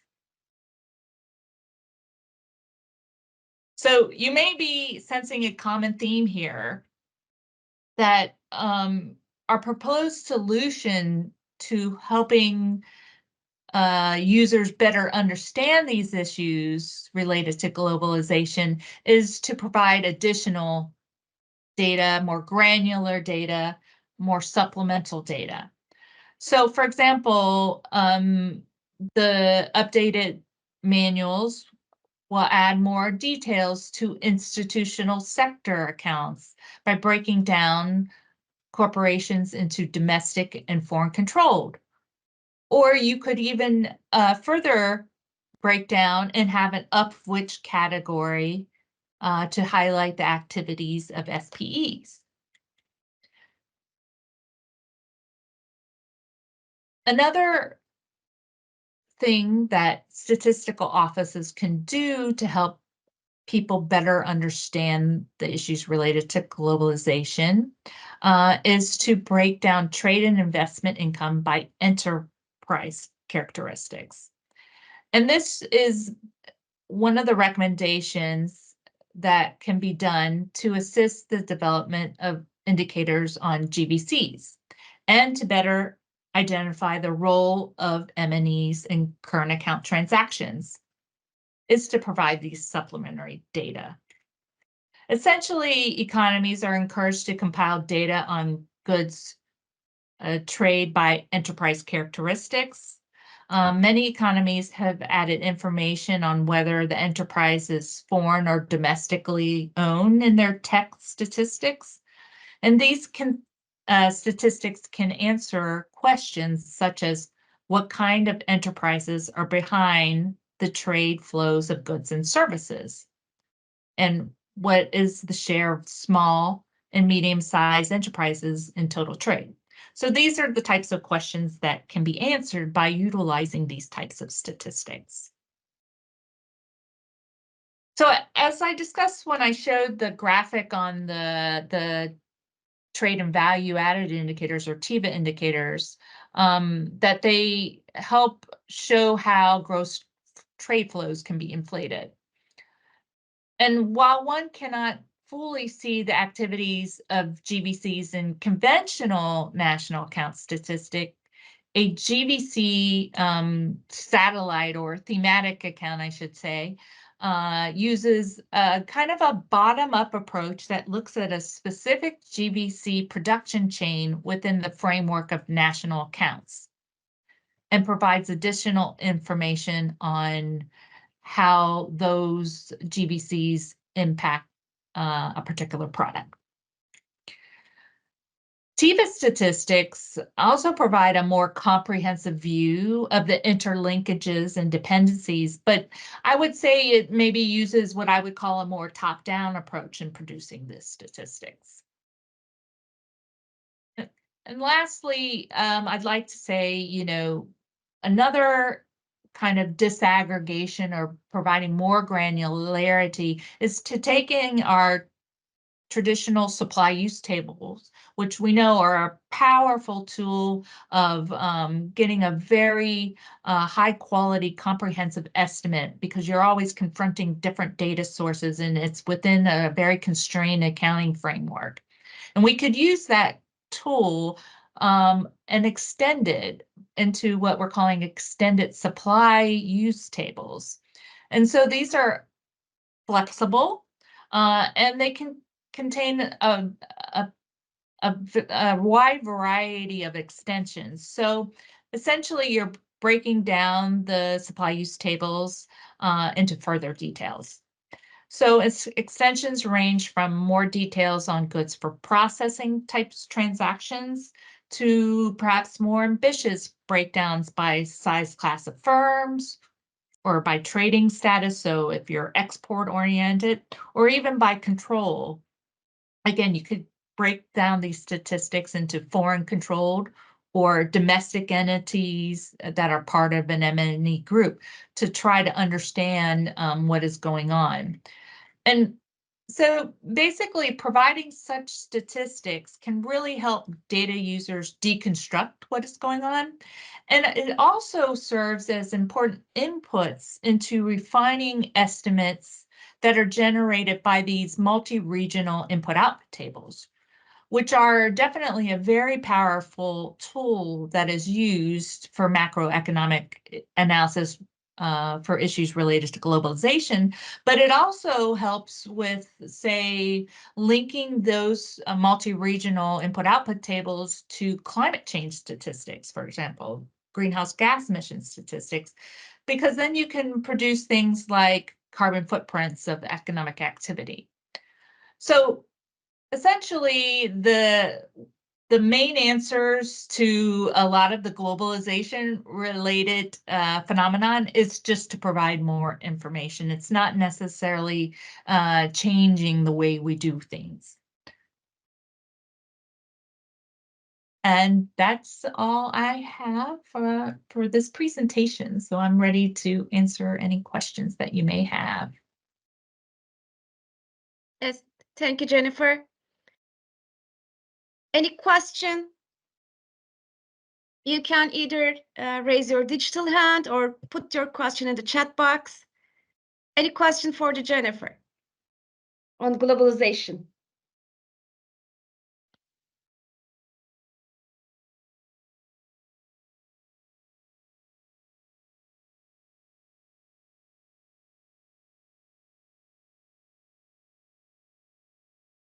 No one? For some reason, I thought I saw a hand at first, but Hamish, yeah. Yes. There he is. Thanks for the presentation. There's probably one particular topic we've had a little bit of a discussion about at our end, which is around the factoryless goods producers. And I guess one of the things we've been thinking about, so we don't have any, let's say,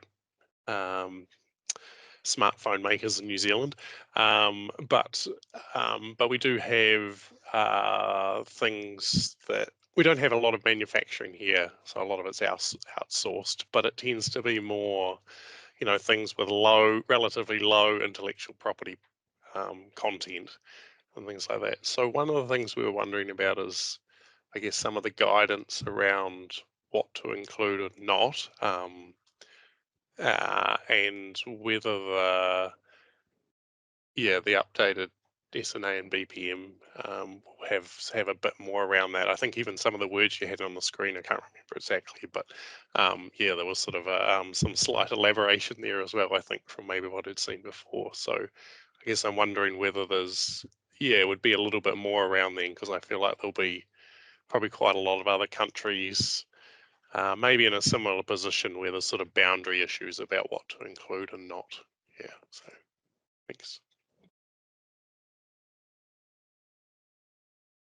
So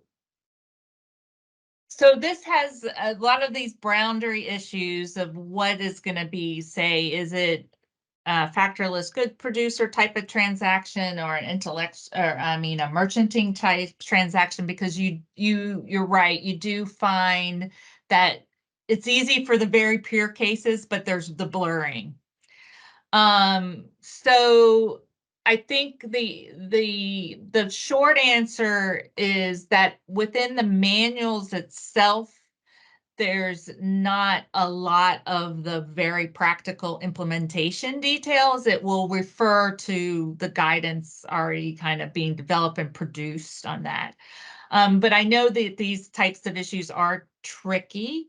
And I mean, I've been involved with actually this particular issue for a long time, and we've had, because I'm from the US and we started it, I think I'm back in 2008.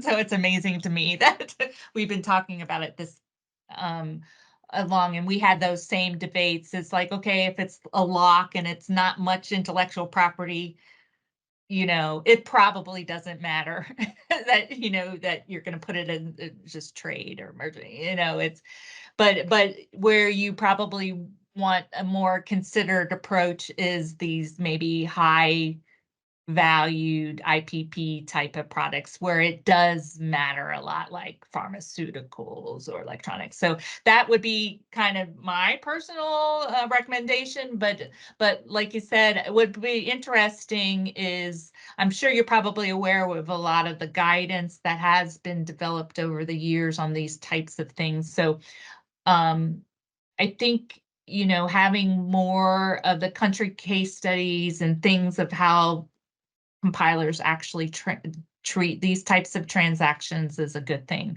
And hopefully, eventually, there's this idea to have a compilers hub so that we could get as a community and discuss, you know, these nuances.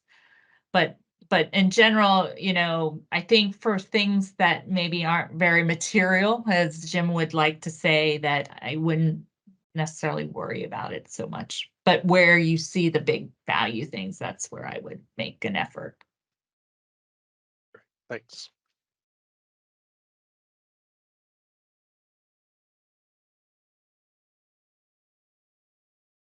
Thank you very much. Any other question?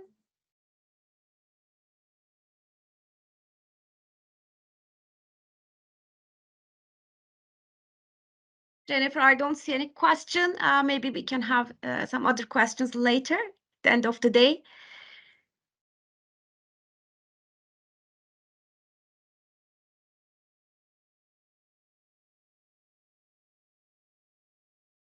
Okay, then. Thank you very much. We will have a 15 minutes break now. So we will meet again at 8:50 Bangkok time, is 15 minutes for all of us. Thank you very much, all presenters, and then see you after the break.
Hello everyone, welcome back to second part of our webinar today.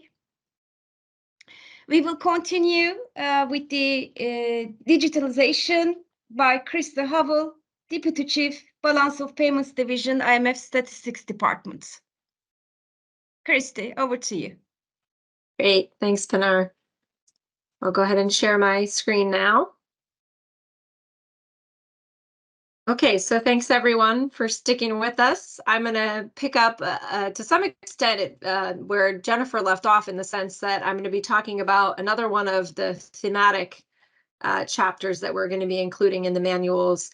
And I think in terms of talking a little bit about the motivation for this chapter, Jim has, of course, done a really nice job at the start of this webinar of setting up the motivation for why these issues are very important. So I don't need to spend too much more time on that, but I'll say a little bit more about the motivation and then summarize the content of this new SNA BPM joint chapter on digitalization.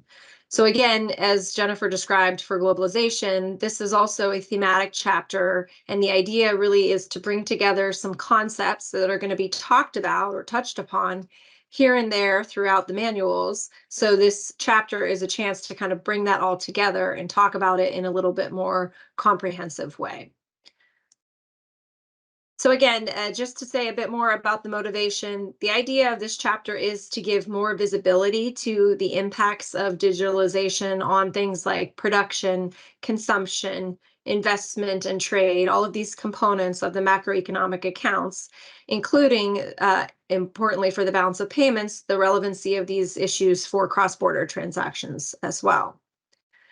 And another motivation is to provide guidelines to measure digital products in accordance with the broad conceptual framework of the SNA and the BPM. And then lastly, another goal is to explain the measurement of products and assets that have emerged as part of digitalization, and to provide a consolidated view for measuring and reporting on key aspects of digitalization. So again, here we're really going to be focusing on some of the concepts and the phenomena associated with digitalization. And I'm going to just touch upon some of these topics in the presentation here tonight, or this morning for some of you. And of course, this is not meant to be a comprehensive discussion of these issues, which can be sometimes rather complex. So the idea is that there'll be much more information for you all to find in the manuals as you start to work through them once we have drafts to share with you. In this particular case, I guess I should say that there is a draft version of this chapter that's already been posted for global consultation, so there is an opportunity already to take an early look at it. So here you can see the broad outline of the chapter, and there's going to be 5 sections. So first, introducing what are digital goods and services, then talking about digital platforms, and then a little bit more about the impact of digitalization on the financial system specifically, because there are several issues to bring up there. A next section will look more specifically at measurement challenges related to prices and volumes of products that are affected by digitalization. And this section and the following section on analytical tools will actually be included only in the SNA, because these topics are a bit more relevant for the SNA and less so for the BPM. Again, similar to the globalization chapter, we're going to end with this section about analytical tools. And the idea here is these are some additional tools that are sort of outside of the main sequence of accounts, but can be used to increase the visibility of digitalization or the impact that digitalization has on the economy. Another thing to note here in this presentation tonight, I'll talk a little bit about digital trade. Digital trade is not actually covered in this chapter that we have on digitalization. And that's because in the Balance Payments Manual, it's going to be covered elsewhere in the manual. We're actually having an Annex 5, which will cover some selected issues on cross-border trade. And that's where we'll be talking a bit about digital trade. But we won't actually have a ton of content in the manuals on digital trade. Instead, we're actually going to mostly be referring to the Handbook on Measuring Digital Trade, which is a joint manual that's been put out by several of the international organizations. And so again, we're trying not to repeat too much content, where here we can refer to existing guidance. So now I'll talk about each one of these topics in turn. So I'm going to start by talking about digital products. There are 4 broad groups of digital products that are discussed in this chapter. The first is cloud computing, and here we have developed a statistical definition of cloud computing that will be included in the manuals. And that is, cloud computing is defined as computing, data storage, software, and related IT services accessed remotely over a network and supplied on demand and with measured resource usage. So it's a bit of a mouthful, but you can see, oops, excuse me. You can see that there's some, very specific points that are included in that definition to make it very clear what we're talking about when we're talking about cloud computing. And then within cloud computing, there are 3 broad types of cloud computing. So first we have infrastructure as a service. And the idea here is that this is something where you would get access to the hardware, such as a virtual server, where you could then build your own platform, install your own software. The second is platform as a service, and this is where you would again get access to a software platform, and you could then be using your own software applications on it. And then the third, these are kind of moving sequentially. So a third is software as a service, which really provides a user with ready-to-use application software. A specific type of these services is also business process as a service. So this is something that enables businesses to automate common business functions or tasks using either software as a service or platform as a service. So again, some different concepts that we want to introduce here just to ensure we're talking a common language.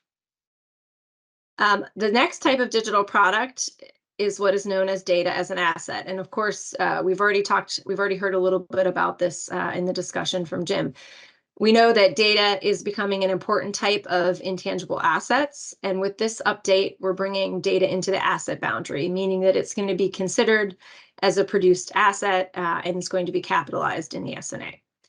So data as an asset is defined as information content produced by accessing and observing phenomenon and recording, organizing, and storing information elements. So the idea here is that these assets are produced when information or observable phenomena such as facts, behaviors, or characteristics are recorded and organized. So the observable phenomena themselves are considered to be non-produced. So if, for example, if a company is collecting personal information, that's not really data yet, but it's rather when they store that information and organize it that it becomes data. And data that is expected to be used in production for more than a year is now going to be conceptually considered a fixed asset or intellectual property product within the SNA framework. So again, these sections that we're going to have in this chapter on cloud computing and on data assets are going to address things like how fixed capital formation is measured for these products, what it means in terms of how we measure consumption in the context of digital products, and then for the balance of payments, also thinking about what cross-border trade in these products would look like. A third category is artificial intelligence, or AI. And of course, we all know that this has been a topic of great discussion lately as we've seen really rapid advancements in AI technology. So again, we have a definition that we're introducing here, and that is defined as capabilities of a computer program or system controlled by a computer program of recognition, reasoning, communication, and prediction that emulates human recognition, reasoning, and communication. And we know that AI programs may also be capable of learning. So in this updated manual, we're trying to clarify where AI systems would appear within the standards. And we're doing that by distinguishing a special type of software within the class of intellectual property products, which will be identified as computer software, including AI systems. And in addition, separate reporting of information on AI is encouraged as an of which item. Now, just to note that in the balance of payments, AI will not be a separate component. It will rather be part of computer services there. And again, the manuals will discuss, as applicable, production, consumption, capital formation, and so on of AI. And then the last category is non-fungible tokens, or NFTs. And these are digital records hosted on a blockchain associated with a digital or physical asset, but that are distinct from that asset. So the function of NFTs is really to certify ownership of rights to use and benefits from the assets. And also it may also serve to certify the asset's authenticity. So sometimes it's helpful to think about an example here, because NFTs are not something that everyone knows a lot about. So they're often something like an image. And the idea here is that there are different types of rights that can be conveyed. So in the first case, you have an NFT where it's only conveying the right to use. You don't have any ownership rights. So in this case, it's thought about in the accounts just as consumption. And sometimes, though, this NFT itself could become rather valuable. And then in that sense, in the SNA, it could be considered to be treated as a valuable. So in this way, it's sort of similar to physical artwork, right? Where we would think about how you could purchase a painting and that would be a good, but it may become really valuable and then it would be considered a valuable. The next type of ownership right is where you have some limited ownership rights. So this may mean, for example, that you have ownership of this image and you can reproduce it onto a t-shirt or something and sell those. And then the final one is the conveyance of full ownership rights. And so here we're really talking about this ownership right that actually conveys a change in ownership of the underlying asset. So in this case, it's actually the underlying asset that would be recorded in the accounts rather than the NFT. So now I'm going to move on to the next topic here and talk a little bit about digital platforms. Operators of digital platforms are service providers that facilitate interaction via the internet between two or more distinct but interdependent sets of users. So these could be either firms or individuals. And digitally enabled services of matching producers with consumers or funders with borrowers is known as digital intermediation. So in the manuals, we're describing three types of digital platforms. First is non-financial digital intermediation platforms, or DIPs. So you're going to hear that acronym DIPs a lot. And these are platforms that facilitate transactions between buyers and sellers for the ordering and delivery of goods and services for a fee or commission. But the important distinction here is that the DIP, the platform itself, does not take ownership of the goods or render the services that are intermediated. So we can think of some common examples here, like Alibaba, Amazon, Uber, and so on. And I'll talk a little bit more about these non-financial DIPs in the next slide. The next types of platforms that we think about are free digital platforms that facilitate non-commercial interactions between users or provide entertainment and information services. So here, there's no fee that's being paid. That's the important distinction here. And these free digital platforms are usually funded by advertising or the collection of data about their users. So some examples here include social media platforms. And it can also include discussion forums like Reddit. And then finally, we have financial digital intermediation platforms, which mediate funding or payment transactions. So examples of these are crowdfunding platforms and peer-to-peer lending platforms.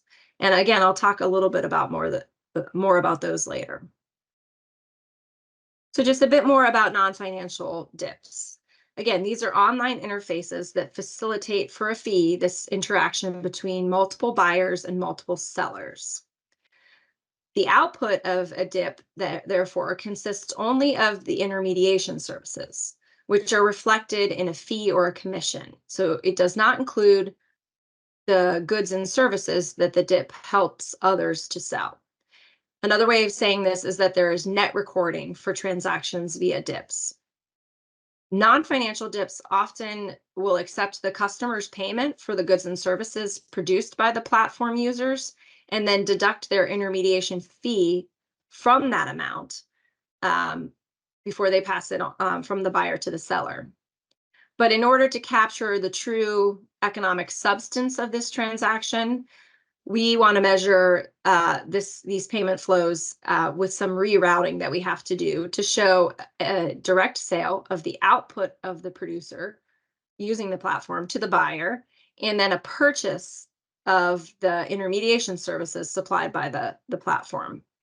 And so in this example we show here, that purchase of the intermediation service is shown as being made by the producer. So the producer is paying for this intermediation service. Now, this isn't the only type of scenario. There can be some scenarios where the DIP invoices the buyer of the product separately for the intermediation fee and for the underlying good or service. So for example, with something like Airbnb, when you get your bill, you can see you have both your service fee and the fee for the accommodations that you're paying for broken out separately. And so in this case, the buyer would be purchasing those intermediation services from the platform and also purchasing the product from the seller.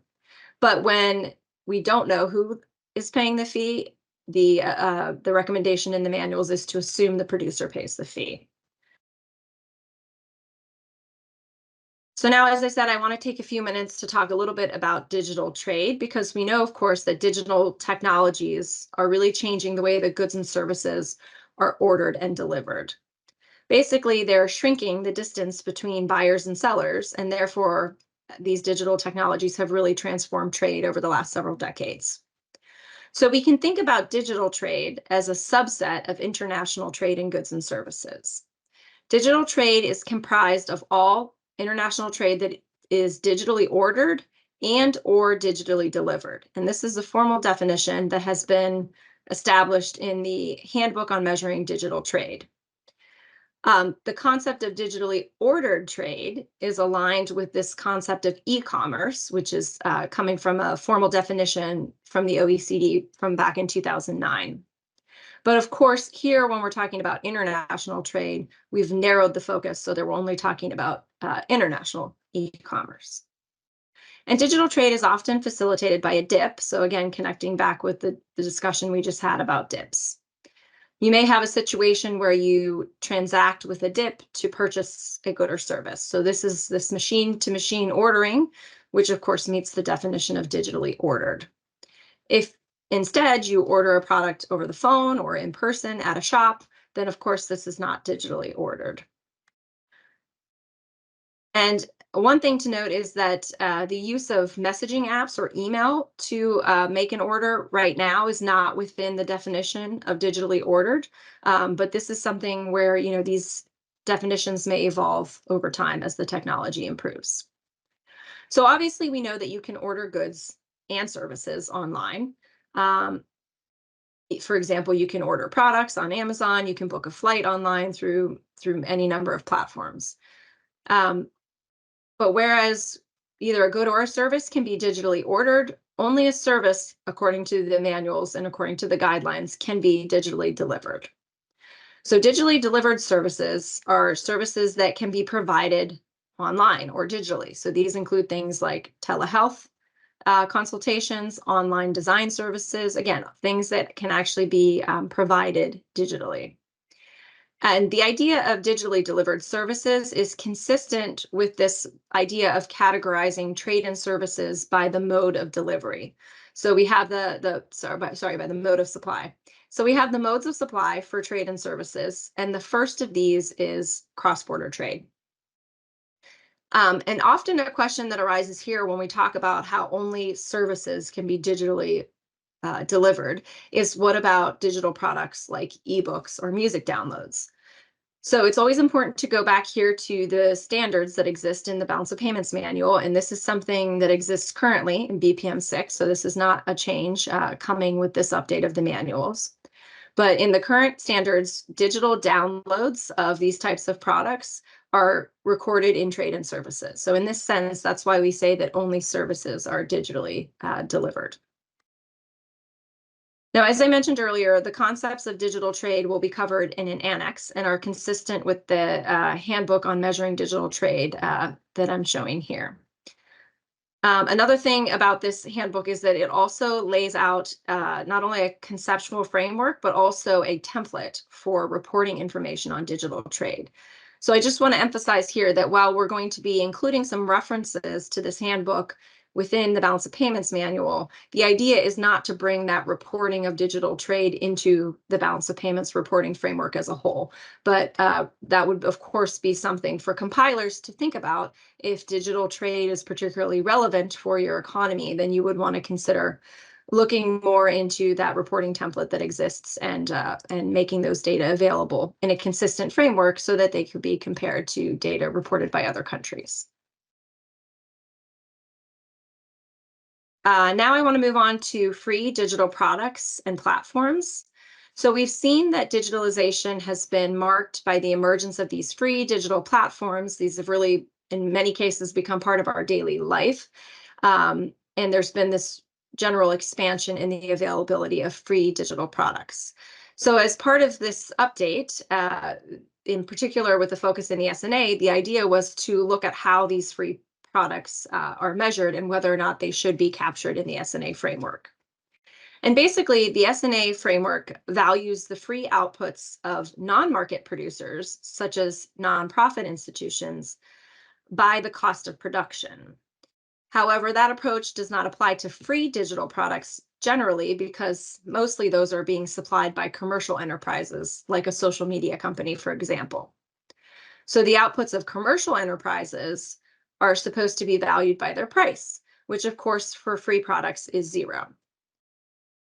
So free products that are supplied by market producers are included in GDP, but they're kind of implicit in the price of other products that they help sell or with which they're bundled either directly or indirectly.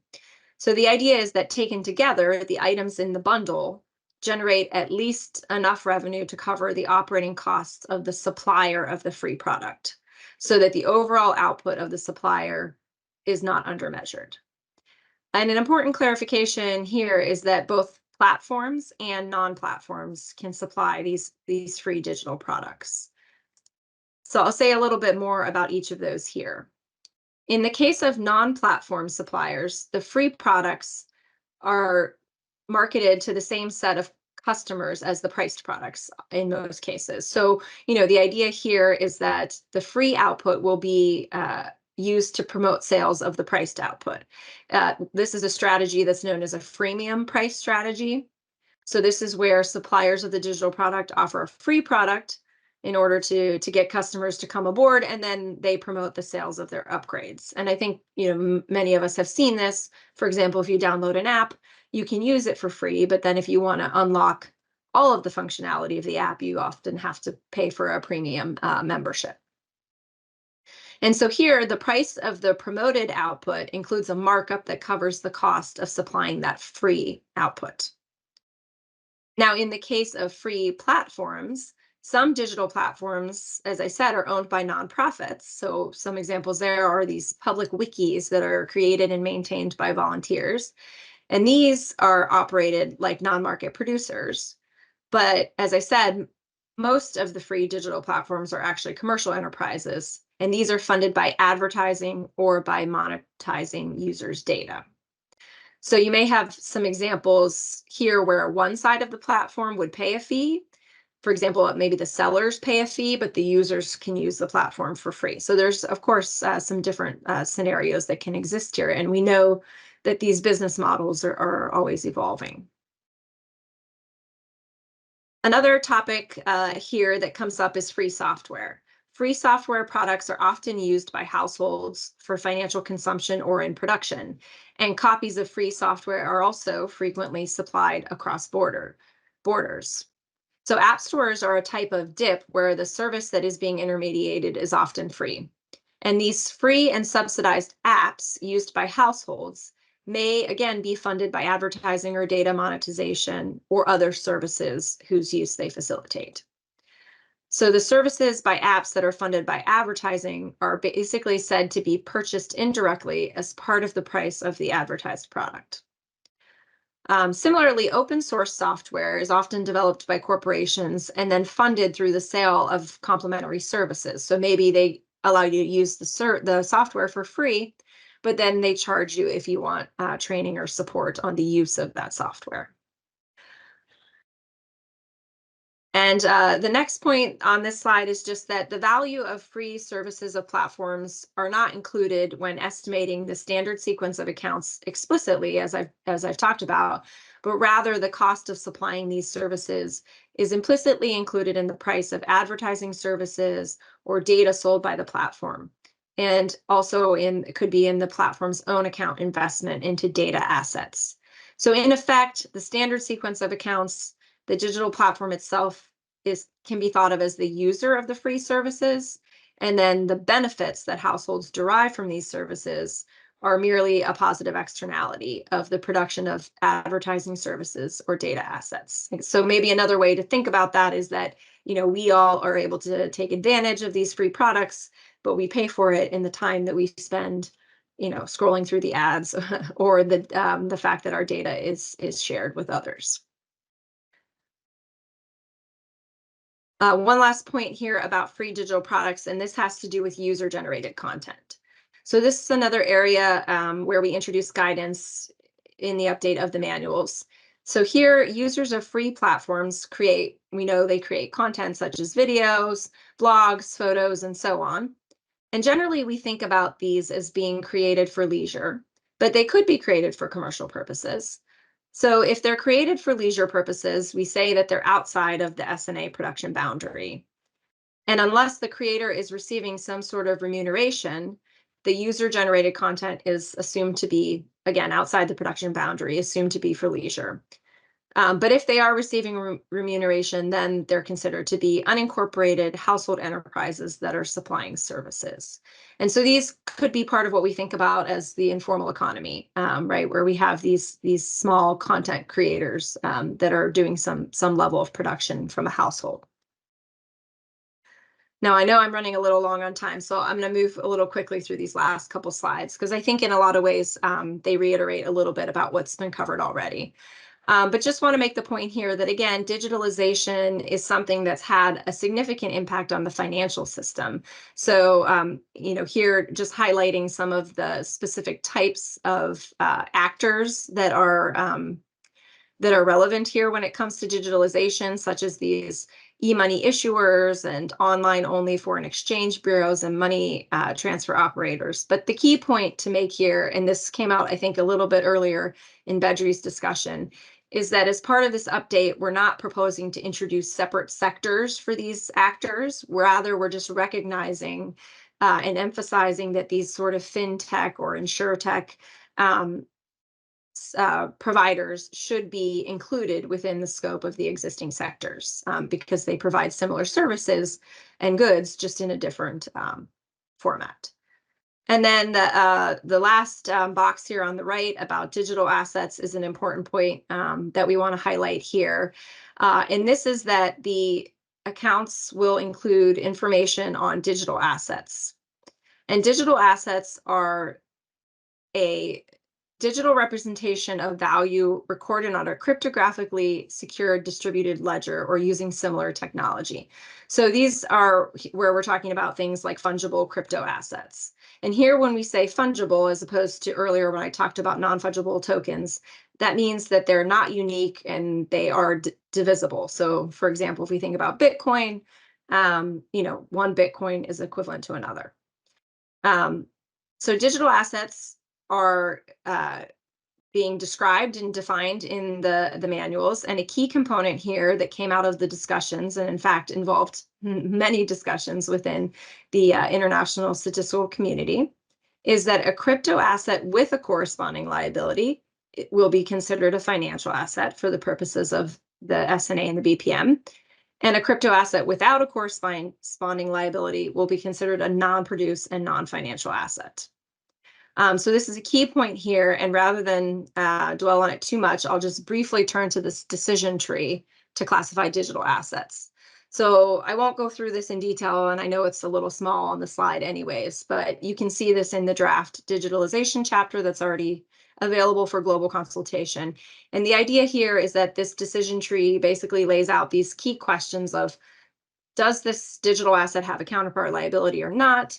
Is it using cryptography or digital distributed ledger technology? Is it designed to act as a medium of exchange? And then depending on all of these questions, Also, is it a liability of a central bank government? And if all of these questions, depending on the yes or no answers, it would be classified as either a central bank digital currency, a stable coin, a crypto asset without corresponding liability, and so on. So you can see those examples here, and we can talk a little bit more about those in the Q&A if people have questions. And then a final point to make is just when it comes to measuring prices and volumes of products affected by digitalization. So we know that there are many measurement challenges arising from digitalization, and often these involve really when we talk about prices and volumes of products rather than the output of current prices. So to be very brief, the manual is going to cover a lot of It's going to talk a little bit about some of these measurement challenges and then also provide some examples of different approaches that can be taken in order to adjust for these price and measurement challenges. And this slide essentially repeats several of those and talks about some of the recommended approaches. And then lastly, just to conclude, similar to what Jennifer said about the globalization chapter, here in the digitalization chapter, we're also going to have a section on analytical tools where we'll talk about these different tools that can be used to increase the visibility of digitalization. And these are very similar to what's talked about in globalization, so I won't go through each of them. But in short, it's the idea of having a thematic account on the digital economy, having digital supply and use tables, which similar to what Jennifer said about extended supply use tables, here we would be looking at bringing this digital dimension into the supply and use tables. And then lastly, having some extended accounts, which would be a way to sort of separately identify some of those free digital services that I talked about. And the idea here is to be able to come up with a value for those. So even though they're implicit right now within the accounts, this would be an opportunity to come up with an explicit estimate of those. So sorry for going a little bit over, but I'll stop there and maybe we can take questions after Sanjeev's presentation if that helps to save a bit on the time. Okay. Yes, thank you very much, Christy.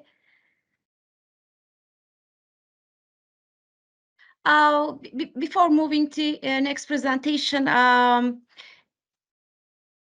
Jim, and you also mentioned about the impact of artificial intelligence on economy. Are you going to organize any event or webinar on this? Yes, so that's actually a great question because that topic is something that will be covered in our upcoming stat forums. The IMF Statistical Forum is, as some of you may know, is an event that we have once a year where we talk about statistical issues. Last year, the focus was on digital money. In the past, we did one on climate change. And this year it's going to be, and Jennifer may be able to remind me what the exact title is, but the idea is that it's going to cover some of these issues related to AI, to big data, and kind of thinking at it both from the perspective of the measurement challenges around how to understand the impacts of these things on the economy, but also thinking about how AI and big data can be used in statistical measurement. So yeah, I think that'll be a really interesting Is it an session. in-person meeting or online or both? So it will be I believe it will be a hybrid. It's in the past, it's been hybrid. Okay. Yeah, and Great. that'll be in November. Yep. Okay, great. Thank you. Thank you. I don't see any question. Now we will move to Sanjeev Mahajan, communicating and disseminating economic statistics. Sanjeev, good evening. No, it's not. It's good morning. Good morning. Very early good morning. So he will talk about he's a supporting editor to the 2025 SNA and a lead drafter and the chapter on communicating and disseminating economic statistics. Yeah, over to you. Thank you, Pina. I think 6 or 7 minutes ago, I was quite glad Christy was talking because my laptop decided it needed to turn off. So nothing like keeping one excited. So I'm going to share my screen. Let's see. My question to you is, do you see the presentation on full screen mode? Yes, great. Okay, excellent. So you can hear me and you've got my presentation. So off we go. I know it's been quite a long session for many of you. So this is the last one. So I've got the privilege of doing so. So I'm going to talk about communicating and disseminating macroeconomic statistics. And as Pino said, I'm one of the supporting editors to the 2025 SNA. I'm going to touch a little bit about the background and sort of the introduction motivation aspects, the communication policy, dissemination strategy, the links to suppliers. Statistical confidentiality is very important. Then the framework in terms of alignment. We'll touch on taxonomies and metadata, the prominence and the greater prominence that we're going to put on net measures, some user-friendly terminologies, and then some next steps. So a little bit of background and motivation for this new chapter. It's very important in the way which macroeconomic statistics are communicated, and that has a significant impact on our users in terms of their understanding and what they do with the data we provide and their knock-on effects. And that includes, for example, there may be knock-on effects through the media that could be positive publicity or negative publicity, as the case may be. The statistics compilers, we're encouraging them to better communicate with all users to provide information which helps to maximize the comparability, usefulness and quality, etc. And when we say all users, we're talking about expert users or non-expert users, and there are various categorizations of the different types of users. The UN has a generic statistical business process model, which many of you will be aware of, and that in terms of the statistical value chain, recognises the role and importance of dissemination and communication. It's a key element. And then a few years ago, in 2020 February and in 2022 August, we had 2 surveys in the UK undertaken. And you can see there's quite a lot of people that we interviewed as well as did the survey. There's a lot of public misperceptions about economic figures and the economy and how it's measured, and that carries on. Not everyone has a degree in economics, and not everyone works in a statistical office or a central bank, etc., to understand what goes on behind the statistics that we provide, or, and more importantly, understand the language. But we did find areas like inflation and interest rates, people understood because they related to them. So, for example, if you buy some potatoes this year and it's 10% higher than last year in terms of price, you understand your potatoes are costing more. Or if you have a mortgage and you pay interest on your loan, or you have a deposit and you receive interest on your deposit, you understand that. It's very close to home. However, some of the terminology that we use does confuse our users out there. And areas like GDP and balance of payments, particularly, because these are obviously high profile outputs that we produce, are not necessarily understood, and labour market related terms even less so. So there is an element of a responsibility as producers of statistics that we've got to be able to communicate better and more effectively. Ooh. It's better. Right, so the framework that we've talked about starts with what we'll call the foundations and frameworks that we know that we've got the infrastructure, the classifications, the registers, etc. Upon that, we have the macroeconomic statistical standards, in which covers the concepts, definitions, etc., alongside a common glossary of macroeconomic statistics, which I'll touch on. Then there are 3 significant pillars: the alignment framework, taxonomy, terminology and branding. And the outcomes of all of these will actually improve the user understanding, as mentioned. Then we also have the publication and dissemination, and I'll touch on the net measures I've mentioned about in terms of prominence. And then there's already been mentioned by Jennifer and a few others about the compilers hub that will be developed. And overall, that provides a framework for improving the communication of economic statistics. But it's very important to note that framework links the suppliers and producers on the left-hand side with the users on the right-hand side. Now, it's important that this is a new chapter in both BPM and SNA, and it's a big step. And this importance, etc., is recognised as mentioned in the GSPM. And at the same time, we want to show some innovative strategies to help producers of macroeconomic statistics. There's a lot of good practice out there, and we want to build on that. And in a sense, by doing so, it improves all aspects of communication and in a sense generates comparability across countries. So the dissemination strategy and the communication policy are two separate facets. Now, the production of the statistical publication will have various ingredients, but ultimately we want to make sure that there's clear, understandable headline messages, that we clearly describe what we're talking about in non-technical statistical messages, so we increase the wider user base who understand what we're saying. And also we need to have some metadata, methodological information that comes along with our publications. The communication and dissemination has various aspects in its own right, from policy links to transparent dissemination, and then the use of the different types of channels. And obviously with technology evolving rapidly, we have lots of channels that are at our disposal to get to a wider range of users. That outreach is very important. So communication with suppliers, which is at the earlier part of the chain, this is very important. This communication is very different from that of the users. So when we produce our statistics, we need to communicate effectively with our data suppliers, so we get the data that on the basis that we require. We cannot ask our data suppliers to provide data on BPM 7 basis or the 2025 SNA basis. They will not understand what we're talking about. But the language that they do understand quite often links to business accounting languages in terms of the IFRS, as an example. Now, what we have to do is then use that data based on the definitions that they understand, and then link that to the standards upon which we're compiling our accounts, the SNA and the BPM. And we need to adjust them as appropriate. There may be one-to-one links, but quite often we need to actually convert those to a national accounts or balance of payments basis. Statistical confidentiality is very important. Most of the official statistics that we collect tend to be under some form of legislation. There's a legal basis. But that legal basis also says quite often that we can't disseminate or provide any of this information whereby the respondent or the supplier is revealed, so, or even a household. So the identification of our suppliers is very important, that we keep that confidential.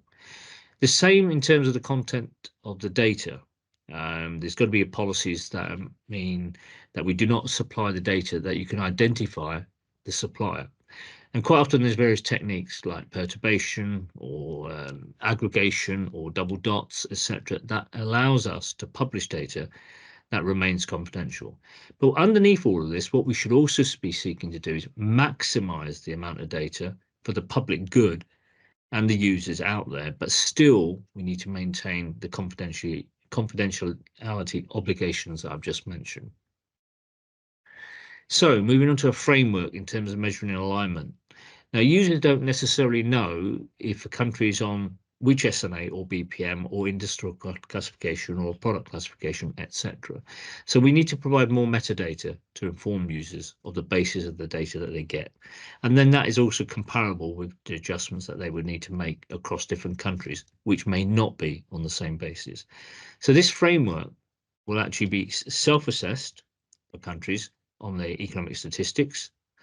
And at the same time, it allows, as I mentioned, users to actually evaluate what's the basis of the country's standards that they're operating on.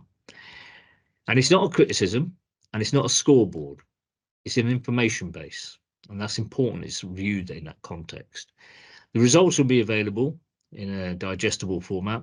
And the framework is structured around the following building blocks: concepts, methods, and classifications. So, for example, the SNA version, this is just a small extract. You've got column headings going across the top, fully aligned, highly aligned, broadly aligned, etc.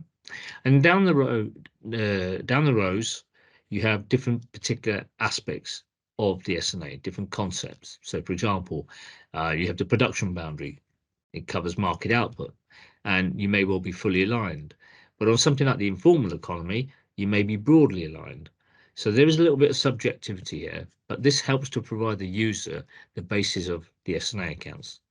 Similarly, for balance of payments manual, same column headings, but you'll have different row headings as appropriate for the balance of payments manual.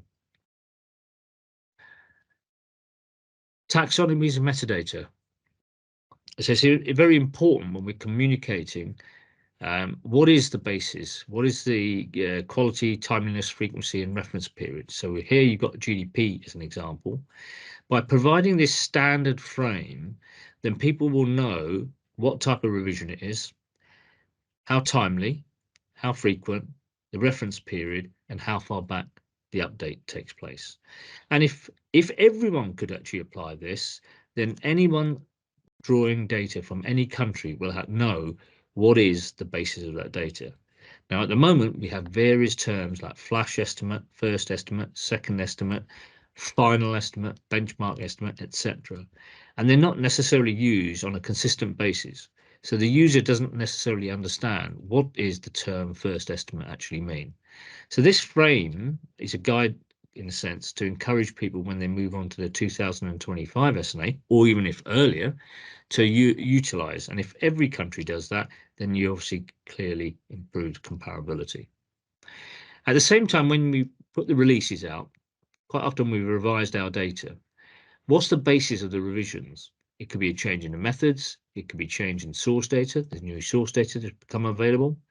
The coverage adjustments that are applied, and maybe just the change of presentation where the numbers haven't changed, but the way you present them has changed. So in a sense, the content of the revision provides users lots of information.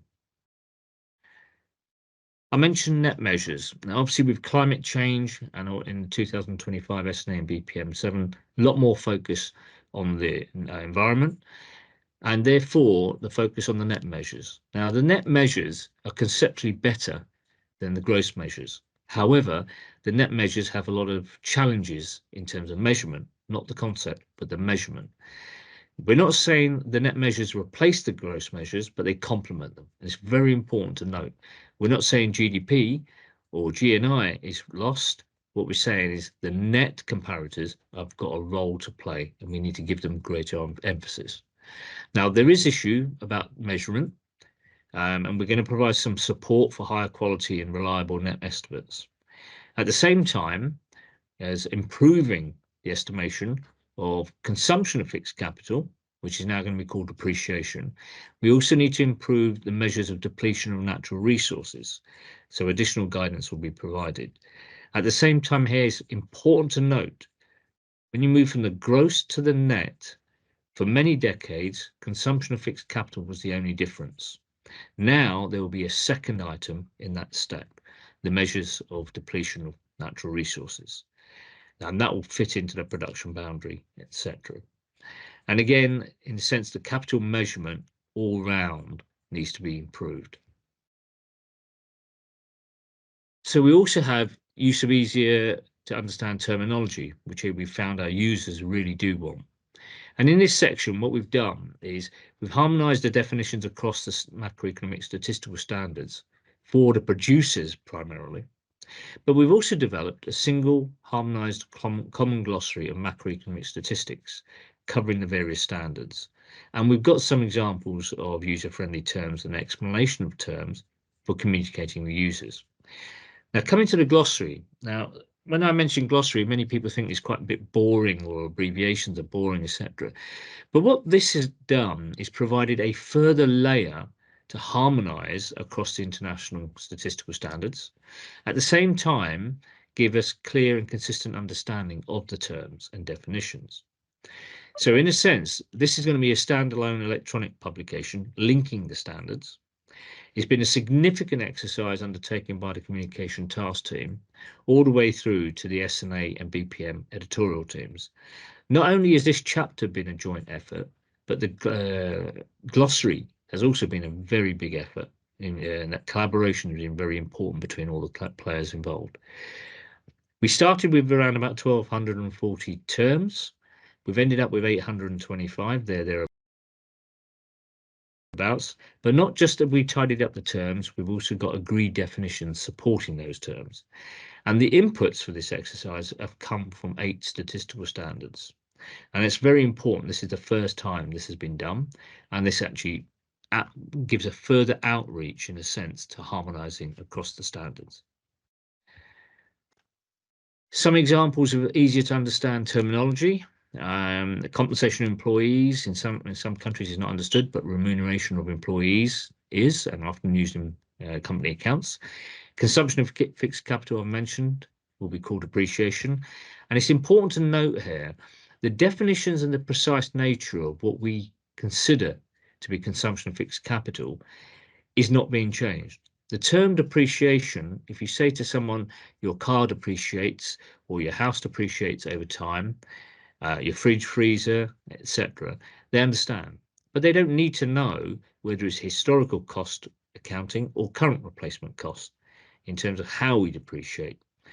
And that, in a sense, is very important to delineate.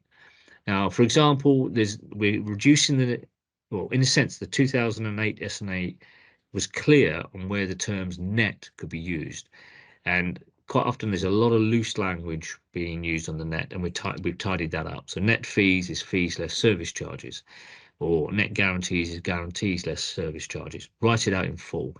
Otherwise, people don't know if net is acquisitions less disposals, or gross of tax, net of tax, or gross of depreciation, net of depreciation. So there's a lot of scope of misinterpreting what's being said. There's a few more here. I'm not going to go through more. There's various themes, and the terms on the right-hand side have also been tested as well. There is also another aspect of when you translate these terms into another language, it may not necessarily have the same meaning. So there's an iteration of tidying up to make sure the technical term is preserved as such. So overall, with the 2025 SNA and BPM 7, there's significant developments we've undertaken on the communication and dissemination side. There's a new chapter that's dedicated to this area, and it's a joint chapter between the BPM and SNA areas, and there's been a lot of good work involved here with both sides. The chapter is not being done as an isolation. It's reflected the outcome of the various guidance notes and global consultation from the communication task team, as well as feedback from AEG and BOPCOM members, and other arena where we've had meetings where the Working Party of National Accounts and Financial Statistics for the OECD, the UNECE, etc. And the chapter has just recently undergone global, when I say global consultation, it's consultation of our reviewers, so as to speak. Full global consultation will take place soon. The common glossary I've touched on is focused predominantly on the SNA and BPM, but has also had key inputs from 6 other statistical standards. In terms of branding, we've gone through a number of iterations, but we've ended up with macroeconomic statistical standards, and the abbreviation is MSS, not, if anyone spots, MESS. We'll be very clear about that. And actually, the branding will mean as other standards get updated in line with the 2025 SNA and BPM 7, hopefully we can then develop the brand and a wider brand of the statistical standards. Touched on the Compilers Hub. This is both going to be for a producer forum and a user forum. Lots of information sharing. So, for example, there's only one BPM 7 and there's going to only be one 2025 SNA, which several hundred, or nearly 200, I think, 200, maybe just under 200 countries are going to be moving on to. So instead of all doing their own thing, let's do a lot more information sharing. And this is quite an key input, where small countries either have limited data resources or have limited number of staff working in the statistical arena. You don't necessarily have to do everything from scratch. This forum will really help to share information across the piece. And then finally, digitalization, both digitalized version of the SNA and BPM, the new versions, and then digitizing the past standards and making sure they're available on the Compilers Hub as well. So that brings me to a close. I'll hand back to Pinar for any questions from yourselves. Thank you. Yes, Sanjeev, thank you very much. So any questions to Sanjeev or previous presenters? And can we enable all the cameras?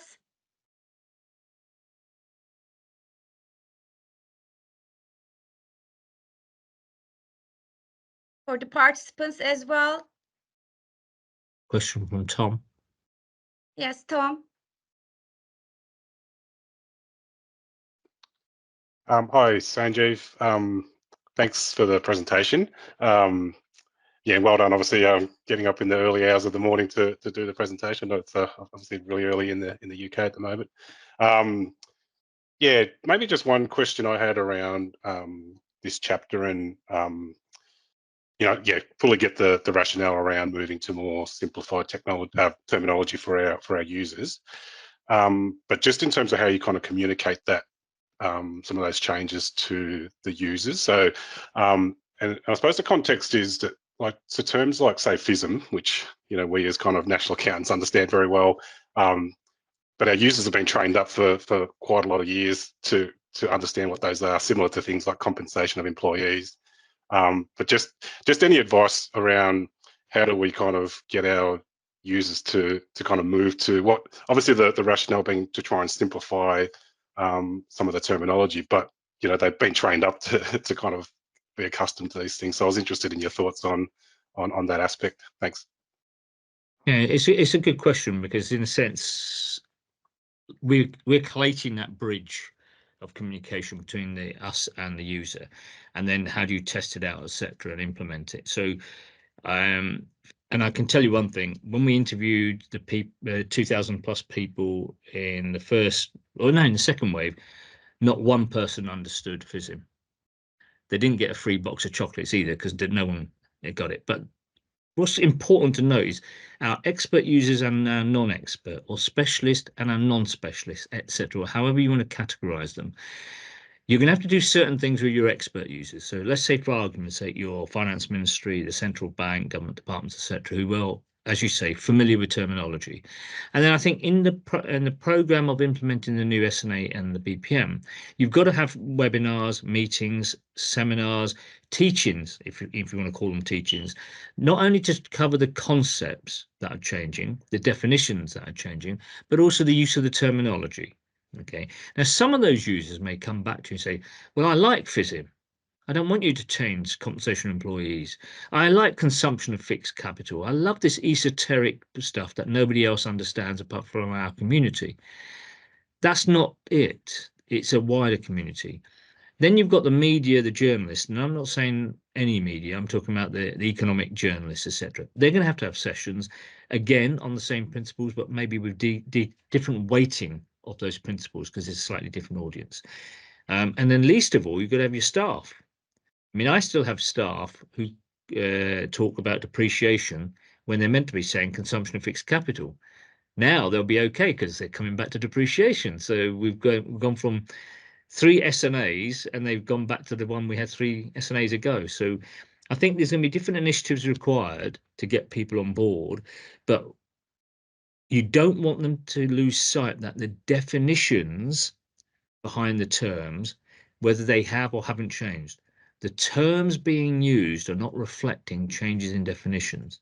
Okay, and that's very important, because I think some experts get worried when we tend to use slightly looser terminology. Then the non-expert user likes the looser terminology because they can relate to it. So there's a balance to be struck, but also there's a fear to avoid. Thanks.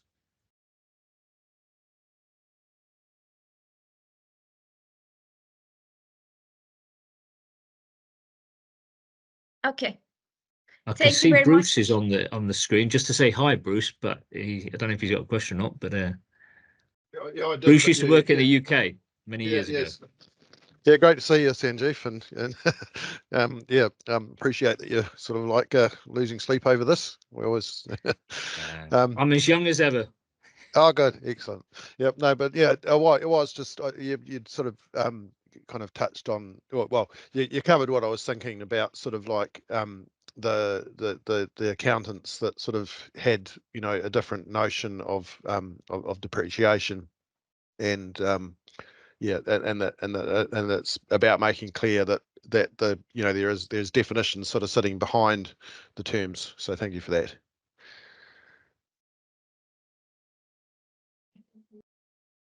Thank you very much. We have exceeded time allocated. I would like to thank you for staying with us. We will meet again tomorrow at the same time, 6:30 Bangkok time. We will have 2 webinars on system of national accounts, focus on system of national accounts and balance of payments. And already shared the links. So we will meet again tomorrow. all the speakers, organizers, and then participants. Thank you very much. And then see you tomorrow. Thank you.